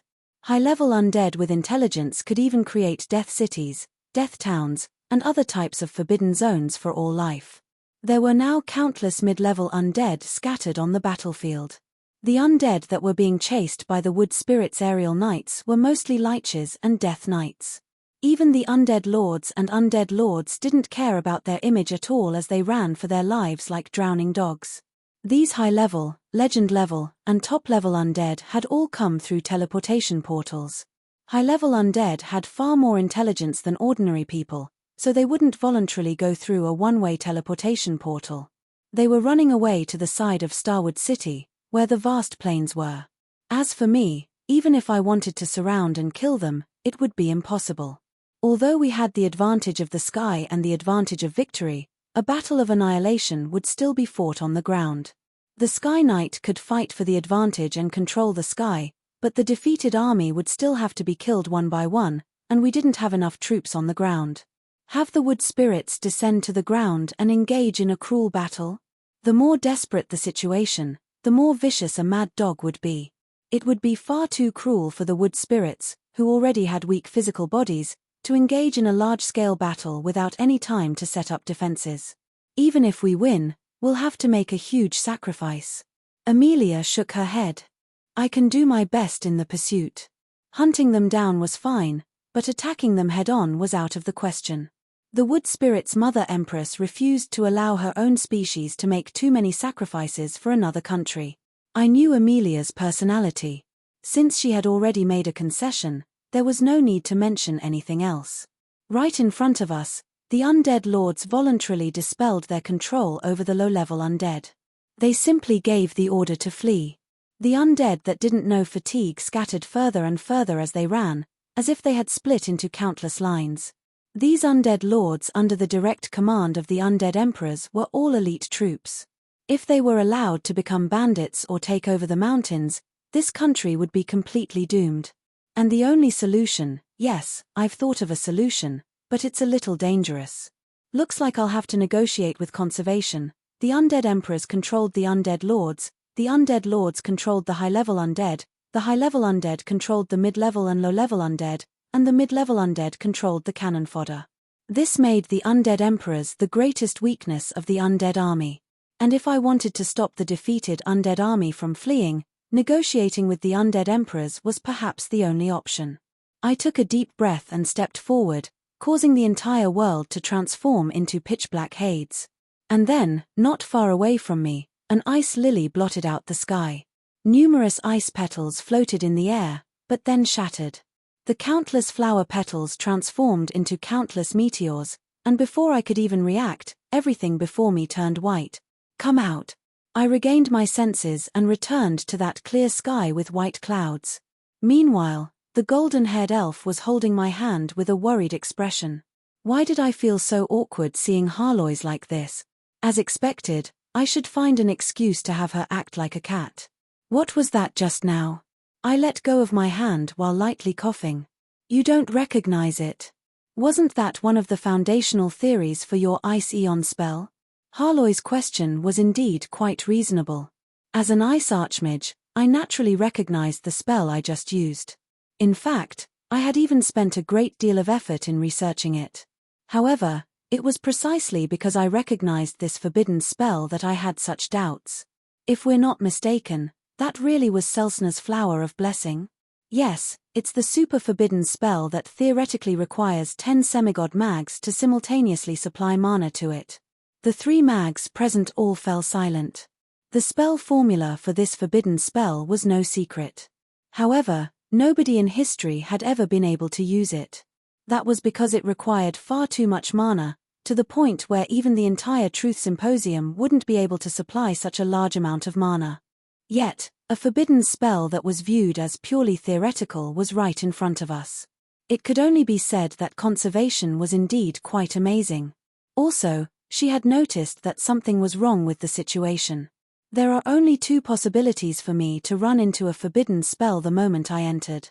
Either I was unlucky enough to run into a forbidden spell, or she's constantly tossing out forbidden spells in an attempt to smash a hole in that world. Will she be able to come out? I don't know. But theoretically speaking, she's already become a part of that world. Say, what do you think will happen to a goldfish that destroys her own fish tank? Is the best-case scenario that she dies together with conservation?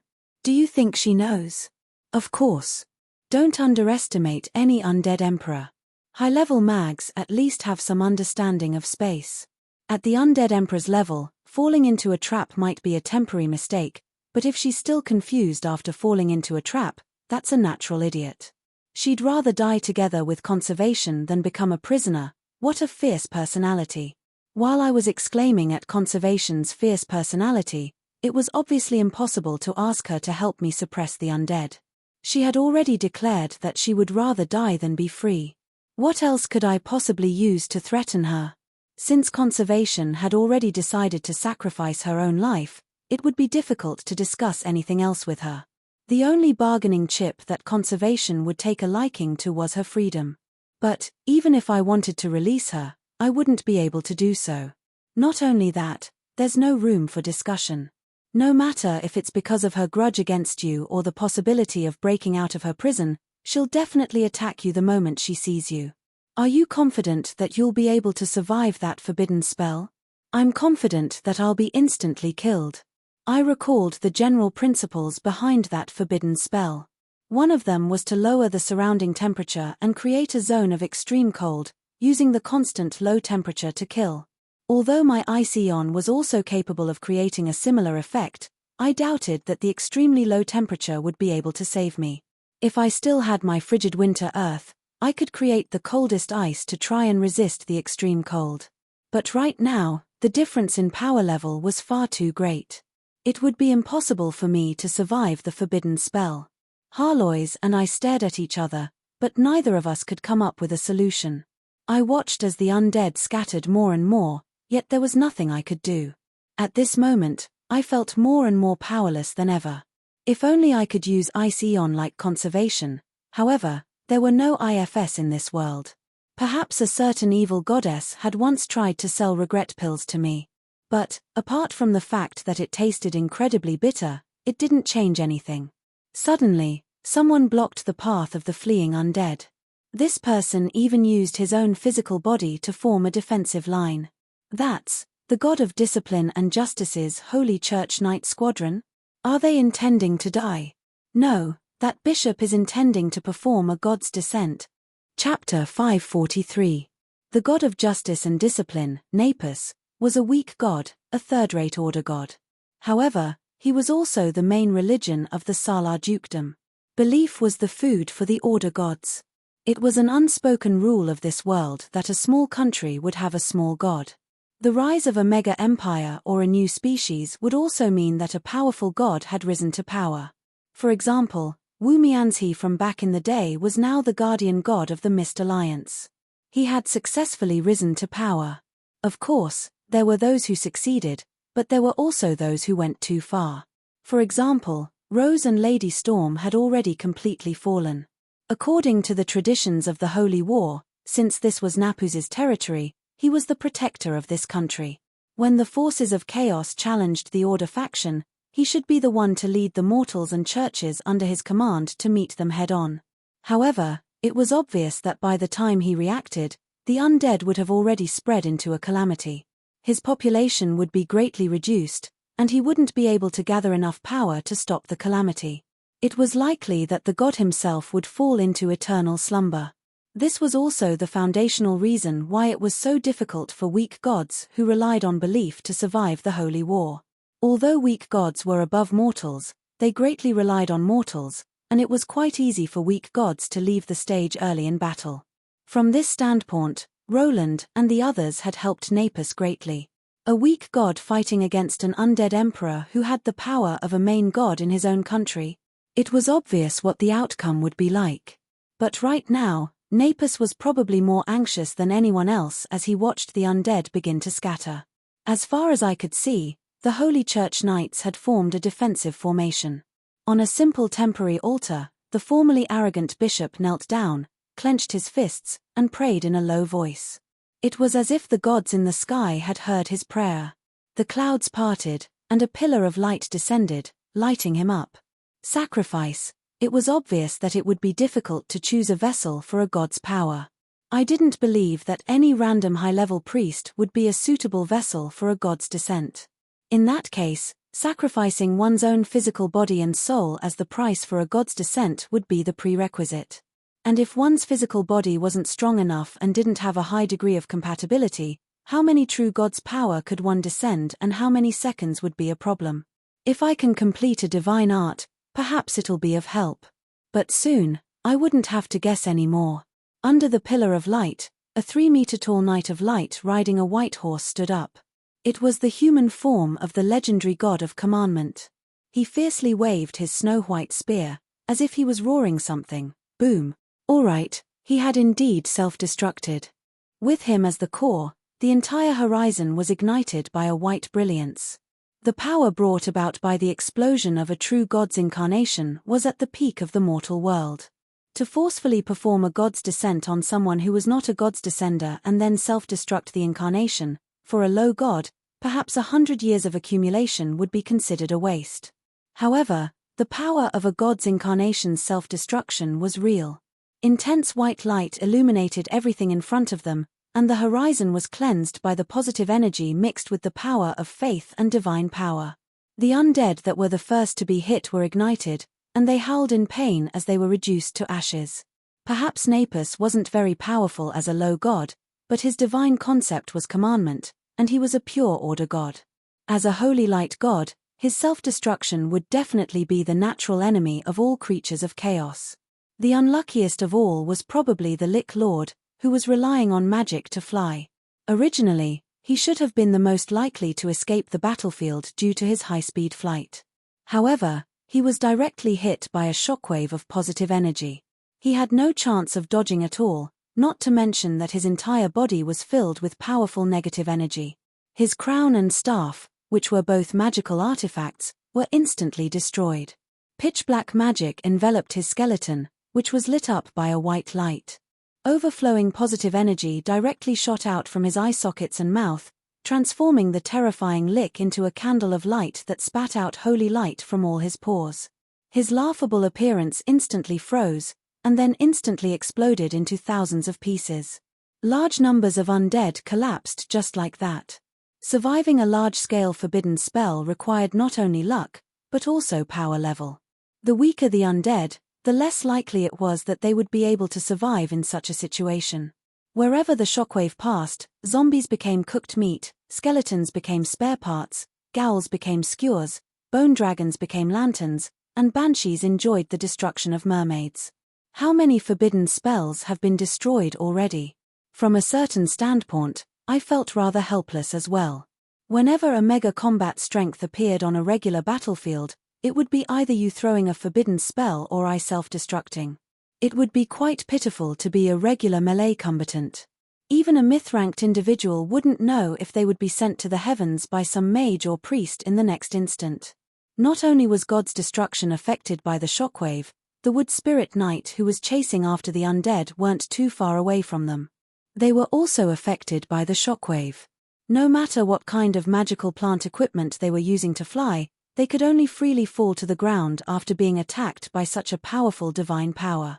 Fortunately, the wood spirit knight herself was also a physical creature with powerful positive energy. After the magical plants and magical machines received the first wave of positive energy, their physical bodies weren't damaged much. Their minds also recovered after a short period of dizziness. Dwarven parachutes were standard equipment for wood spirit knight. Tiny white flowers appeared in the sky. However, judging from how the wood spirit knights kept waving their tiny fists at the sky, they didn't seem to feel any gratitude towards this god at all. The wood spirit knights were only barely affected by the shockwave, but the wood spirit temple knight who were protecting them were right next to the shockwave. Even though the wood spirit knight managed to complete his god's descent, not a single one of the wood spirit temple knight retreated. They were then swallowed up by the fatal white light behind them. The self-destruction of a god's incarnation would be incredibly powerful. There would be no survivors, and it would be impossible for there to be survivors. However, judging from how the wood spirit temple knight appeared in such a dangerous location and fearlessly fought until the very last moment, it was likely that they had long since been mentally prepared to sacrifice themselves. This is their home. Behind them are their families and species. Compared to long-lived species, humans had short lifespans and low talent. They had many things to worry about and have many desires. Humans appeared to be short-sighted and a waste of their lives, but in times of danger, heroes would always appear. Perhaps it was precisely because humans had so many things to worry about and so many responsibilities that they knew how precious life was. That was why they knew that it was necessary to sacrifice themselves at critical moments. I had seen far too many such brave warriors and wood spirit temple protectors. The wood spirit temple protectors sacrificed themselves in exchange for divine power's self-destruction. This indeed achieved tremendous results. At least 80% of the fleeing undead had fallen into eternal sleep due to the explosion. The remaining undead were all injured. Once the wood spirit temple's second wave of wood spirit temple night arrived, killing the undead would be much easier than before. Perhaps some undead would be able to escape, but it would be incomparable to the destructive undead calamity from before. The pitiful state the undead were in helped me relax. I could now focus on the ruins. Timlad hadn't contacted me of his own volition ever since I sent him a request for help. Don't tell me he's really dead. How about I go take a look? Chapter 544. I left the battle on the ground to Starwood City. If I didn't send reinforcements soon, Timlad would probably blame me for going to the Hades. The ominous black cat was still napping on my shoulder. The green-haired ominous which was walking in front of me. With such a lineup, it was likely that anyone could go to the chaos abyss. Fine, I admit that I was just making things up. Even though it was still the same people, I felt suffocated when they walked together. My logic told me that they could be trusted, but my instincts told me that they would likely kill me first rather than kill their opponents. On the surface, everything seemed to have returned to normal. However, since some words were said, it would be impossible to take them back. Many things didn't seem to change on the surface, but they had indeed changed. Silly cat, I'll change what you like about me, alright? I was no idiot.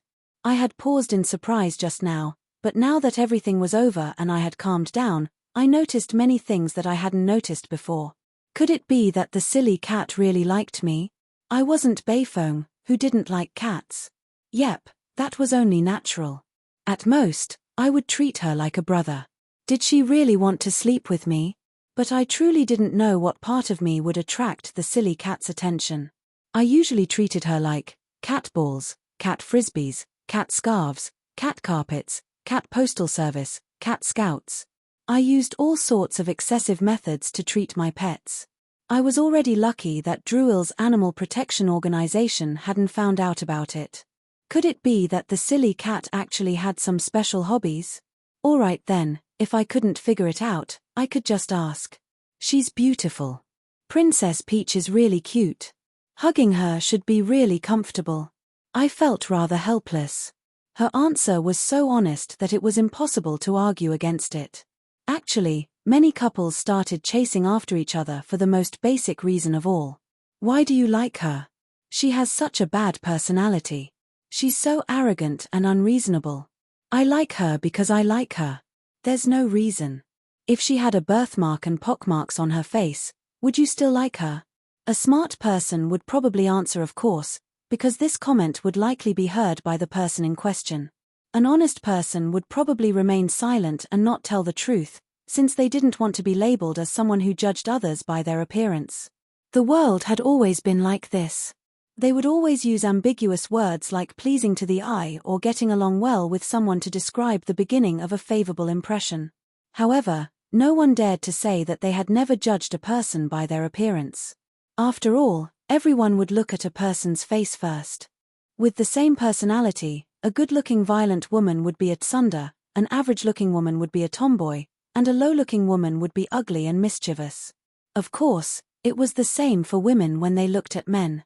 Handsome men would always receive preferential treatment and patience. Of course, looks weren't everything. Whether they could get together still depended on their feelings. But for an unlucky guy who didn't have good looks, he probably wouldn't even have the chance to build a relationship. But personally speaking, I felt that it would be better for me to be slightly more muscular, at least based on my experience of being targeted by those scary dark elf aunties. Although my face had caused me so much trouble in the past, I was still rather happy to be praised as handsome by a gold elf who had astonishingly high standards of beauty. That, no matter what, you should say he's handsome. Have you forgotten my hobbies? I wouldn't be able to stand it if you really grew up to be a handsome or muscular man. I'm already sick of seeing such elven men. A shota that's suitable for women's clothing is so cute. Let me kiss him. Goddess of wind, you've truly done a good deed. What did it feel like to be teased by a cat and have a barbed tongue lick my ear? At that moment, I felt a cold, wet, and painful sensation at the tip of my ear. My most sensitive spot had been licked, followed by a chill down my spine as goosebumps appeared all over my body. I tried to grab it, but it was empty air, and the black cat in front of me jumped in front of me. The silly cat proudly shook her cat ears and wagged her tail in front of me. Then, she unhesitatingly revealed her bad hobbies. So she was actually a strange auntie just like Momo. She had always been peeking at my body. One day, I'll grow a real beard. At that time, I'll stab you to death with it. I'm quite curious as to when you'll grow an X down there. Harlois directly said sexually harassing words. When the Gold Elf Princess transformed into the Gold Elf Queen due to the passage of time, 10,000 years of loneliness finally accumulated.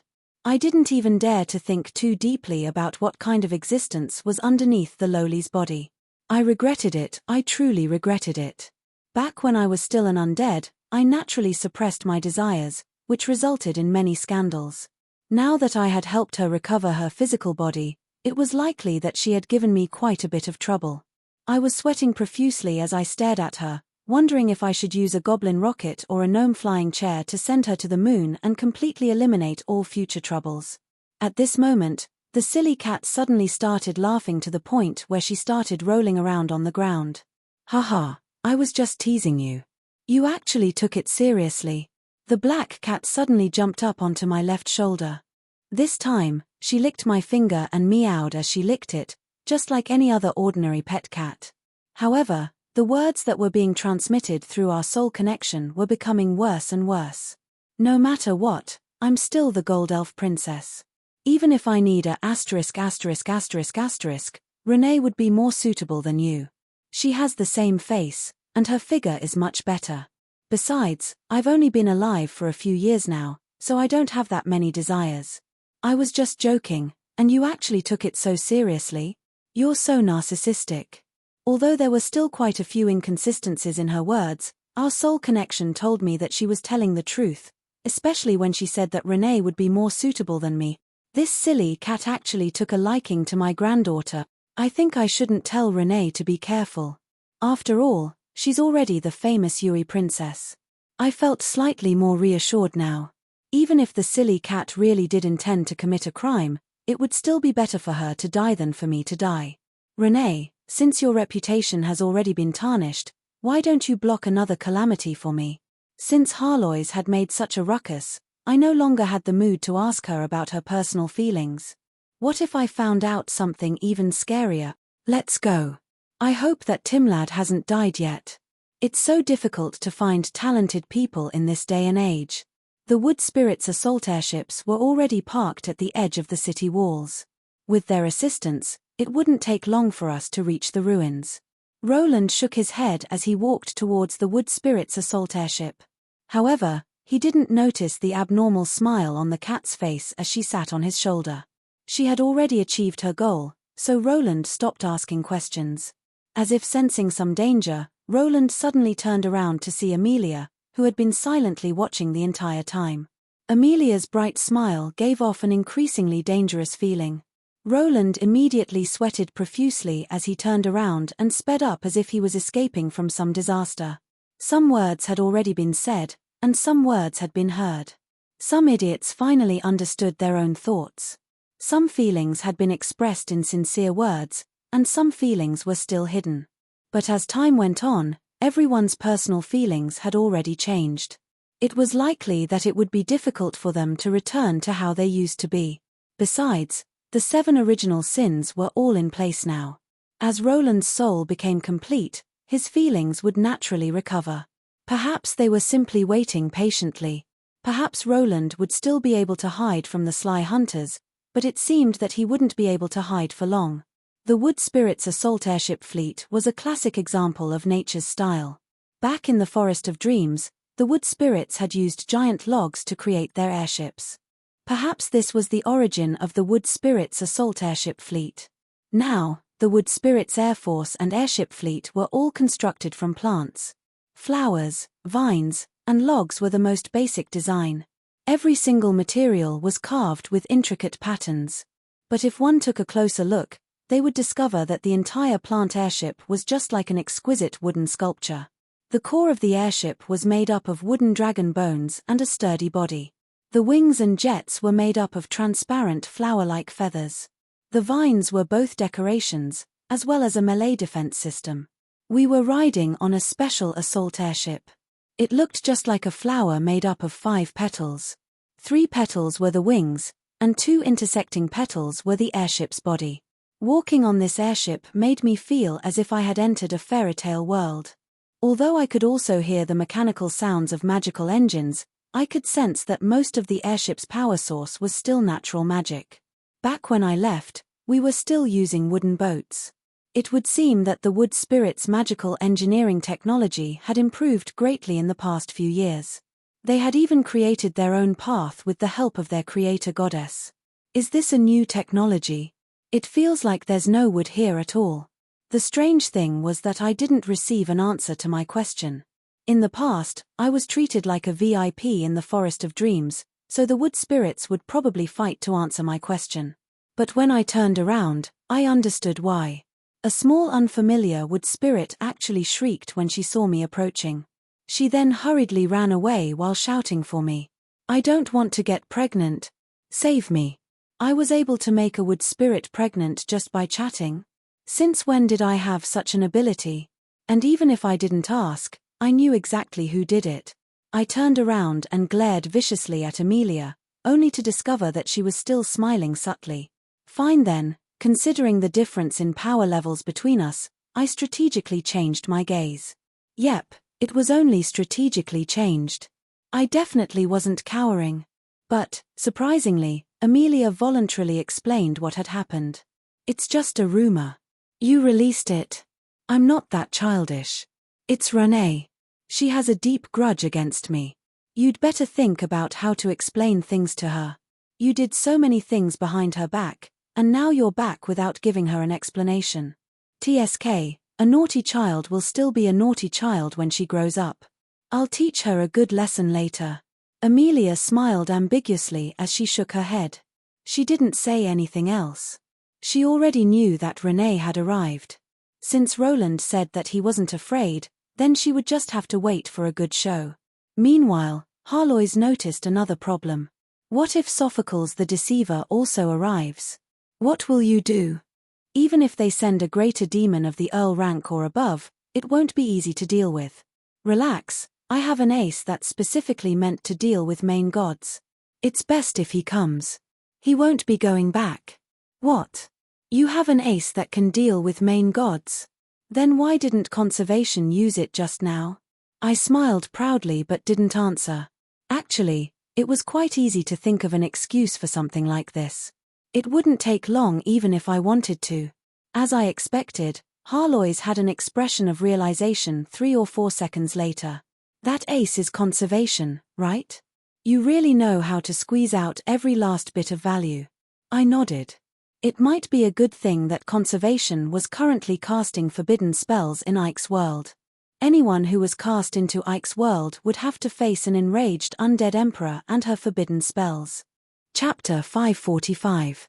The grey buildings were covered in a thick layer of dust, and the moss-covered walls were filled with cracks and cracks. The floorboards beneath my feet made cracking noises, making me worry that I might miss my next step. But what was even more dangerous was the pitch-black behemoth before me. Red, green, and purple lights flashed in the darkness. These were all the warning lights on the mechanical guards that had been activated. Barton didn't even clean up after himself, of course. This was a surprise attack. If we cleaned them up one by one, they would have died of exhaustion long ago. The reinforcements that came to the ruins were 2 humans and 1 cat. Amelia tactfully refused the children's request to come along, and I, who had recovered my powers, was quite happy that I had a chance to try out my abilities. For the holy light, my ancient silver-grey battle hammer drew an arc in the air and viciously smashed into the diamond puppet's waist, causing its entire metal body to shatter. It didn't even have a chance to break through. No matter what material the puppet was made of, no matter if it was made of steel, metal, rock, or clay, it didn't seem like a large battle hammer. None of the puppets were able to dodge, nor were they able to move after being hit. Wherever I went, only piles and piles of raw materials were left behind. The mechanical guards weren't idiots, either. When they discovered that they were unable to stop the enemies before them, most of the mechanical guards started using long-range attacks to counterattack. For a moment, I saw nothing but cannon fire. There seemed to be no space for me to dodge. For the Lich King. However, I laughed and ignored all the obstructions and attacks before me. I casually changed my battle cry and charged straight ahead. Just as the cannon fire was about to hit me, the phantom image of an angry red dragon flashed behind me, and then, asterisk clang clang clang, asterisk that was the sound of metal clashing against metal. The explosions were right in front of me, but they weren't able to stop my advance at all. I continued swinging my battle hammer at the puppets as if I was playing whack-a-mole. A crimson dragon-patterned heavy armor appeared on my body. In front of this semigod equipment, these unenchanted gunpowder attacks wouldn't even be able to break through my defenses. Dragon-scale ice armor, the guardian of Yungyue. System evaluation, semigod equipment, can grow. This armor is made from the eternal ice of the ancient dragon's blood in another world.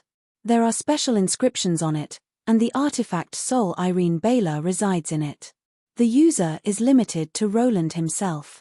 Titan's Thunder Metal. This armor has legendary damage reduction, 50 divine equipment. Damage dealt by weapons below the divine equipment level will be reduced by 50 points. System notification. You actually embedded a Titan shield shard into it to increase its defense.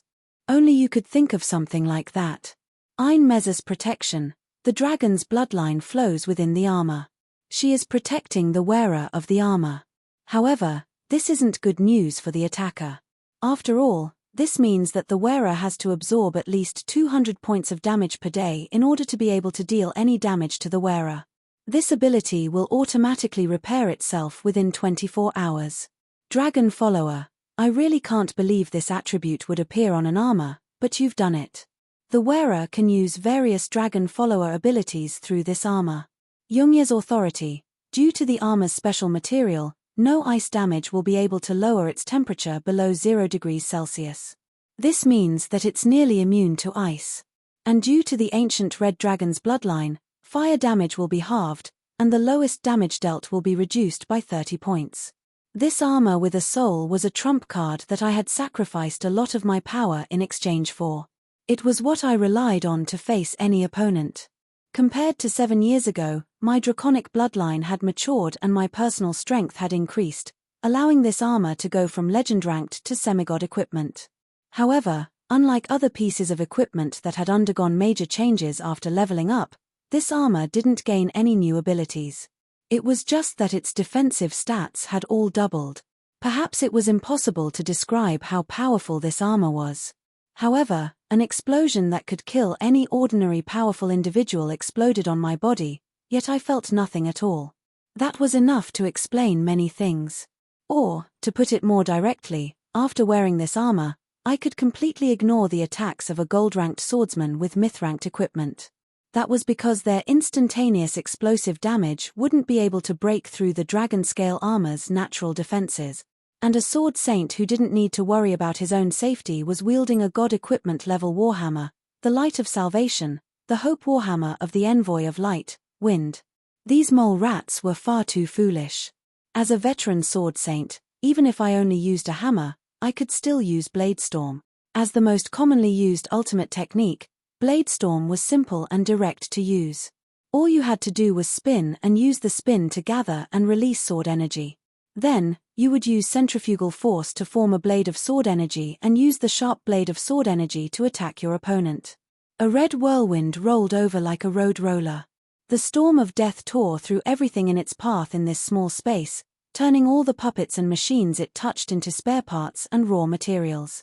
It was impossible to stop its charge, so it directly broke through the walls. What's wrong with him? Amelia was rather curious. Roland wasn't a maniac on the battlefield. It was rare to see him fight unless it was absolutely necessary. Rather than sweating and bleeding on the battlefield, he was far more suited to scheming underhanded schemes in the council. He's probably been holding it in for too long. Harlois knew quite well that previously, Roland couldn't even pick up a steel sword, so how could he wear heavy armor on the battlefield? In the end, he had to teach swordsmanship with a wooden sword. He must have been quite depressed. Waraha, I'm already undefeatable. Roland's battle roar could be heard in the distance, along with the sound of metal shattering and walls collapsing. The other 2 members of Roland's team shook their heads and hurriedly followed after him. While Roland's battle was going on in the building above his head, Timlad, who had been beaten to a pulp by Roland's reinforcements, fell into a vexed state. And the reason for his vexed state was that Roland was angrily glaring at him. For long-lived species, 7 years was nothing more than 1 breath and 1 nap. But for an adult, it was quite a long time. But for a 14-year-old girl who had only been sensible for 6 or 7 years, 7 years was more than half her life. Unlike her usual male short hair, Roland's blonde hair was braided into a ponytail that reached her waist. The childishness and gentleness on her face had completely vanished. This female knight with silver armor and a silver sword was fully armed. She carried a tower shield with the symbol of Gale Castle on her back and a red spear. She also held an ancient battle flag in her hand. Just by standing there, she gave off the impression that she was an undying mountain range. She was as majestic as a goddess of war. The Night Princess, who was surrounded by pools of blood and corpses, continued to torture her demon opponent as she smiled in delight from the bottom of her heart. It was as if she was at the center of a celebratory banquet. "Kneel, you filthy lowly species." Roland pressed the powerful Inferno demon lord onto the ground with a single arm. The muscular demon was still angrily roaring as Roland's combat goddess stepped on his chest. Roland's silver combat boots suddenly rose up, leaving a silver crescent in the air as she viciously stabbed into the Inferno demon's heart. Asterisk crack. Asterisk the sound of flesh tearing made everyone instinctively feel uncomfortable. However, this wasn't the end yet. Roland's combat boots fiercely twisted, directly shattering the Inferno demon lord's heart. Blood splattered everywhere. The Inferno demon lord would never be able to stand up again. The Inferno demon lord's expression changed from one of delight to one of displeasure when he saw the flesh on her combat boots. It seemed that the Inferno demon lord felt that such an opponent wasn't worthy of dirtying his boots. Blood covered the entire floor.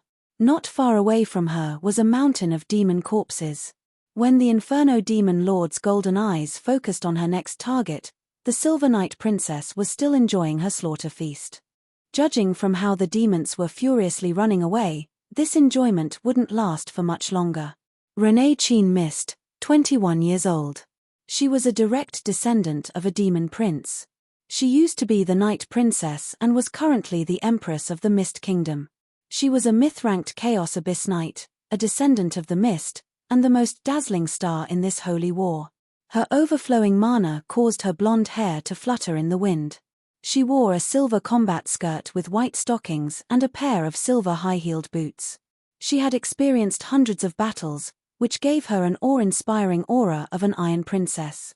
However, it was said that in formal and informal diplomatic situations, this thorny rose's long and slender legs had already kicked the vitals of many playboys who dared to try it. 7 years had allowed Renee to completely break free from Roland's shadow. Her past hesitation and inferiority complex had completely disappeared. Her naughty brat personality and soldier's aura had once again combined and evolved, forming her own powerful aura of a war goddess.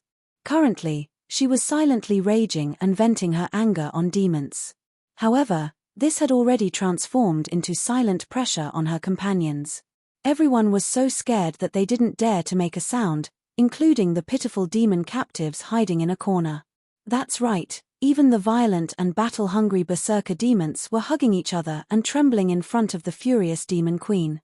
Even a high-level demon lord wouldn't have such an aura, causing them to feel fear as if their souls were about to be destroyed. All right then, Catalina was also trembling. Her instincts were telling her that this woman, who greatly resembled Roland, had some sort of killing intent towards her from the very first time they met. Yesterday, she was still a lowly, but after a single night of carelessness, she became a mature woman. Not only that, she was the most violent type. She was the type that matured too early and was about to expire. All right then, that was Roland's exact words. And because of this, he was being hunted down even more cruelly. And right now, she was angrily muttering that name. Damn it. Roland. She gritted her teeth tightly, but her long legs kept stomping down, as if stomping on the spiritual creatures lying on the ground would make her feel better. Wait, I'm not Roland. I'm just a copy of Roland's sword techniques. Shut up. All right then, this copy of Roland that was moaning under the military boots rationally shut up. He discovered that the more he complained, the harder Roland stomped on him. He didn't want to disappear just like that. From a certain standpoint, he had helped his original body block a calamity. Perhaps the real Roland would even thank him. Even further down, The constantly worsening situation caused the current master of the Sky Tower to become more and more afraid. Finally, he made up his mind and paid even more soul coins to the demons. The opened Chaos Abyss Gate was finally enough for a demon lord to descend. Chapter 546. As I walked through the pitch-black tunnel, the shadows around me were unable to obstruct my senses. Perhaps I didn't have night vision like the long-lived species, but my sharp senses and tremendous combat experience allowed me to construct a 3D model of the environment in my mind even with my eyes closed, which allowed me to easily dodge these mechanical attacks. I swung my hammer, smashed them, and shattered them. Dozens of magical puppets were simply reduced to scrap metal. For experienced warriors, it would be more than enough to rely on their instincts against such an opponent. In fact, if it weren't for their combat instincts to dodge attacks, they would be too lazy to even bother dodging with their dragon armor. Our assault team had already wiped out these puppets once, and the remaining elite soldiers had probably joined in the assault team's encirclement as well. I didn't see any good puppets on my way here. This level isn't even enough to warm up. I contacted Timlad. Although it was so noisy that I couldn't hear what was going on, I could tell from Timlad's pitiful screams of Boss Roland, "Hurry and save me. I can't hold on any longer," that they could probably hold on for a while longer. If they really can't hold on any longer, they won't be able to call for help. Yeah. I can tell that they still have some strength left, but I wonder what they're relying on. Everyone here was experienced. How could they not tell that Timlad's pleas for help lacked the nervousness and fear of a life-threatening situation? And even if we rushed over to help them, it wouldn't be something that could be done in a short period of time. The assault team's mechanical elevator had already been destroyed by someone. Even with Timlad's directions, the Sky Tower's defenses wouldn't be worth mentioning. It would still take some time for us to arrive. 369, 370. I had been counting before I collapsed, but now I could just casually count them. Looking at the large amount of mechanical wreckage behind me, I even suspected that this number would exceed 1,000 by the time we reached the lowest level. Most of the mechanical defense equipment wasn't even military grade. There were plenty of cleaning, repair, and nursing equipment. It would be so easy to clean up such a defensive system that I wanted to yawn. How could I tell that it wasn't military grade? The 6-armed robots that rushed over with strange buzzing sounds were holding brooms, dustpans, mops, and rags. A spray gun that suddenly popped out of the ground shot out thin jets of water. There was also strange music playing as it shot, just like a sprinkler telling newbies to take cover. Some of the strange-looking toys looked strange, but they made me want to laugh. Did the lullaby with the strange baby logo really come to the right place?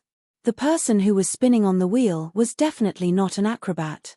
That flaming arm is indeed scary, but do you really think I'm a caveman who hasn't seen a welding torch before? I felt rather helpless against such an opponent. In fact, I even had the urge to shout, "Be more serious. This is a war." After using his battle hammer for a while, he put it away again. Now, he was using an ice sword that he had temporarily summoned. Although it couldn't compare to the calamity magic sword that Harlois had transformed into, it was enough to deal with these toys. Not only was it a waste to use the divine warhammer to deal with these things, but it was also a blasphemy against the divine warhammer. You still know how to cherish weapons? Do you think we've forgotten about the time you used the Roland sacred sword to crack walnuts? By the way, why did he waste his mana to freeze those furry bears and cleaning tools? I see that you changed your weapons in order to preserve the integrity of these puppets and mechanical creations. Let's see if we can commercialize it. Even if we can't sell it, we can give it as a gift. Who are you giving it to? Gift who? I paused in surprise at the simultaneous question from my companions. I didn't understand their covetous gazes, but I had a clear conscience, so there was nothing I couldn't say. Renee and Anne. Little girls like them probably really love stuffed animals. Back in the day, I gave Anne a skeleton doll, and she was so happy for so many days. You're asking for it. I give you 10 points for asking for it. I had already gotten used to ignoring the strange comments behind my back. I simply told them what I wanted to do. Actually, I feel rather guilty for leaving for so long without telling them, leaving them to deal with this mess. And since they're both juniors, Glyna should also have a gift. But she seems quite mature, so she might not like it. I think it's best to give her a proper mechanical puppet. The technology here is obviously far superior to the gnomes and dwarfs' trash toys. She's also an engineer, so she'll probably like it. I'm rather curious to see what expression Glyna will have when she receives a normal gift, while Renee receives a stuffed animal. Relax, you'll see it very soon. At the very least, it'll be sooner than expected. We chatted as we went downstairs. I was also gradually getting used to my current physical body through battle.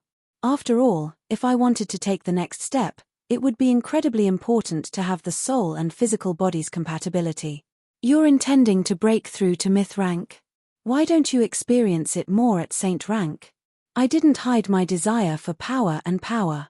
In fact, I was already preparing for it. Everyone here had once reached the peak of myth rank, so they could tell. Yep, I don't have much time. Not to mention, myth rank is quite special. Comprehending and experiencing it will be meaningless for me to break through to myth rank. Then, how many do you intend to get? Amelia's question came out of nowhere, but I instantly understood what she meant. Hehe, guess. I seemed to be speaking in riddles, but actually, even I didn't know how many myth items I would get this time. After all, I had learned far too many things, and had far too many choices. The myth rank is an incredibly glorious and illusory realm for ordinary humans. However, our concept is that it's the transition before reaching semigod. There was once a powerful individual who summed up the uniqueness of this rank in a single sentence. There's a path before reaching semigod. The myth rank means that you've reached the end of your path. This stage is the conclusion of your and your entire species' path. Once you've reached semigod, there will be no more paths. When mentioning the myth rank, the most common would probably be myth-ranked weapons. Indeed, the great majority of myth-ranked weapons had been left behind by myth-ranked individuals. The relationship between myth-ranked and myth-ranked was incredibly complex. Perhaps this would have to be explained from the extremely unique method of breaking through to the myth rank. The various ranks of humans were also the stages in which powerful individuals would discover their own potential. Those at the very front might not necessarily be strong, but they would definitely be the ones who had walked the furthest. An individual's pure energy level would be the limit at the peak of legend rank. Powerful mags being able to use forbidden spells at this rank was the best evidence. Meanwhile, the saint rank was more of an improvement in one's unique abilities. It was an improvement in power level similar to the concept of divine concepts. Since the saint rank was known as an existence that surpassed mortals, their physical body's potential would have been completely discovered. The pure energy and will in their physical body would be more than enough to interfere with the world. In fact, they would even have world privileges that ordinary people wouldn't be able to control. If they didn't choose to ascend to godhood, it would be impossible for them to improve any further. The myth rank was an inconceivable breakthrough to the perfect body. Since it's impossible to improve my physical body, I'll have to ask for external help. I didn't know who came up with such a path of advancement, nor did I know if this was the correct path. However, countless intelligent species had used their own experiences to prove that this path was feasible. Before reaching the myth rank, one would have to accumulate strength and slowly improve. As long as one was talented enough and had a long enough lifespan, they would one day reach the myth rank. But from the myth rank onward, one would have to fight against the heavens, against others, and against oneself. One would have to forcefully break through to the myth rank. The myth rank had 3 heavy doors. These were the 3 stages of breaking through to the myth rank, as well as the 3 steps to creating one's own myth-ranked weapon. The first step, which was the myth rank, was to continue improving one's concept, transforming it from an ethereal existence into a real existence. At this stage, one would still need to evolve one's physical body. For example, Adam himself was at this stage when he purified his phoenix flames into an undying concept. From then on, he was no different from the phoenix. As long as the flames didn't die, his physical body would be undying. The second step was to take this concept out of one's body and transform it into a real object. Creating something from nothing was incredibly difficult. In the process of creating a sword, One would often need to prepare raw materials and use these raw materials to create a finished product. The raw materials could be a certain weapon, a modified organ, or even the surrounding environment, a certain magic spell, or a certain soul world. The finished product would also be quite difficult to categorize. Let's use Adam as an example. At this stage, he completed the Phoenix's inheritance, obtained the Phoenix's blood and heart, and obtained the Phoenix's divine swords, Phoenix's favor and Phoenix's heart. The third and final step would actually be the resonance between the physical body and the myth-ranked weapon. These weapons would be infused with your soul and concept to begin with. As long as these weapons became a part of your physical body, the expanded body would open up a stage for you to continue improving yourself. You would then completely break away from the mortal world and be able to see everything in front of you with no obstacles or boundaries. It didn't seem like you needed to do anything at all. Actually, this was the stage with the highest mortality rate. This seemingly easiest stage was actually the most difficult. It was also the most difficult stage, which was why there were so few semigods in the Ike plane. The physical body would be incomplete, and the soul would be incomplete. It would be impossible to resonate with your soul and be stuck. And the undead who didn't have a living physical body or a complete soul would be in so much pain at this stage that they would want to die. It was entirely possible to use their blood and tears to sue the creator goddesses for racism against the undead. If the concept was too weak, and the materials weren't strong enough, the myth-ranked weapon created would either directly shatter, or barely be usable. However, the myth-ranked weapon wouldn't be able to contain the undead's soul or future path and would be stuck. This was more than 70% of the reasons for failure. However, there was no need to be discouraged. It was still possible to start all over again. It was just that you would have to search for the concept from the very beginning. There was still a chance to make another breakthrough within 30 years. If the concept was too strong, and the materials were too strong, the weapon created would be ridiculously powerful. It would be completely stuck, or even possible to directly die. Why? If the physical body couldn't handle the power of the weapon, the person would be controlled by the weapon. The person would either become the weapon's soul, or their physical body would shatter, or they would become an idiot. The triple door. Each door was more difficult than the last. Countless myth-ranked individuals cursed the heavens for being unfair to the final door. However, if one managed to break through, not only would they be able to become a semigod, they would even be able to obtain a personal divine weapon that was customized for themselves. In the original owner's hands, this divine weapon could even surpass god equipment in some aspects, and their combat strength would increase exponentially. Marguerite had two myth-ranked weapons. One of them was the 10,000 spell tome, which allowed her to copy other people's spells. The other was the Philosopher's Stone, which had a nearly limitless mana reserve. One of them would be easy to deal with, but two of them together would be like a bug. Marguerite was capable of casually casting multiple forbidden spells. She would be able to cast double spells at any time in a direct confrontation. She had limitless mana, and when it came to long-range combat, she would be the archmage of an entire team by herself. She was truly shameless. Rather than calling them weapons, myth-ranked weapons were more like extensions of a myth-ranked individual's physical body. If a myth-ranked individual died, their myth-ranked weapon would be more like their remains than their belongings. Without the support of their soul and physical body, their power would naturally be greatly reduced. However, they would still be excellent weapons with many wondrous uses. In fact, there were even records of semigod-level individuals leaving behind god equipment after they died.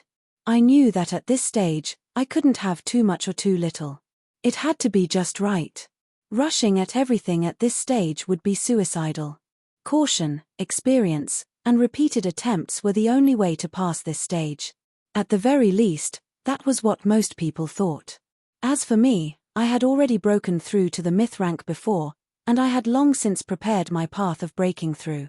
In fact, I had already prepared more than 10 concepts capable of carrying the power of myth. It was just that this step wouldn't be so easy to take.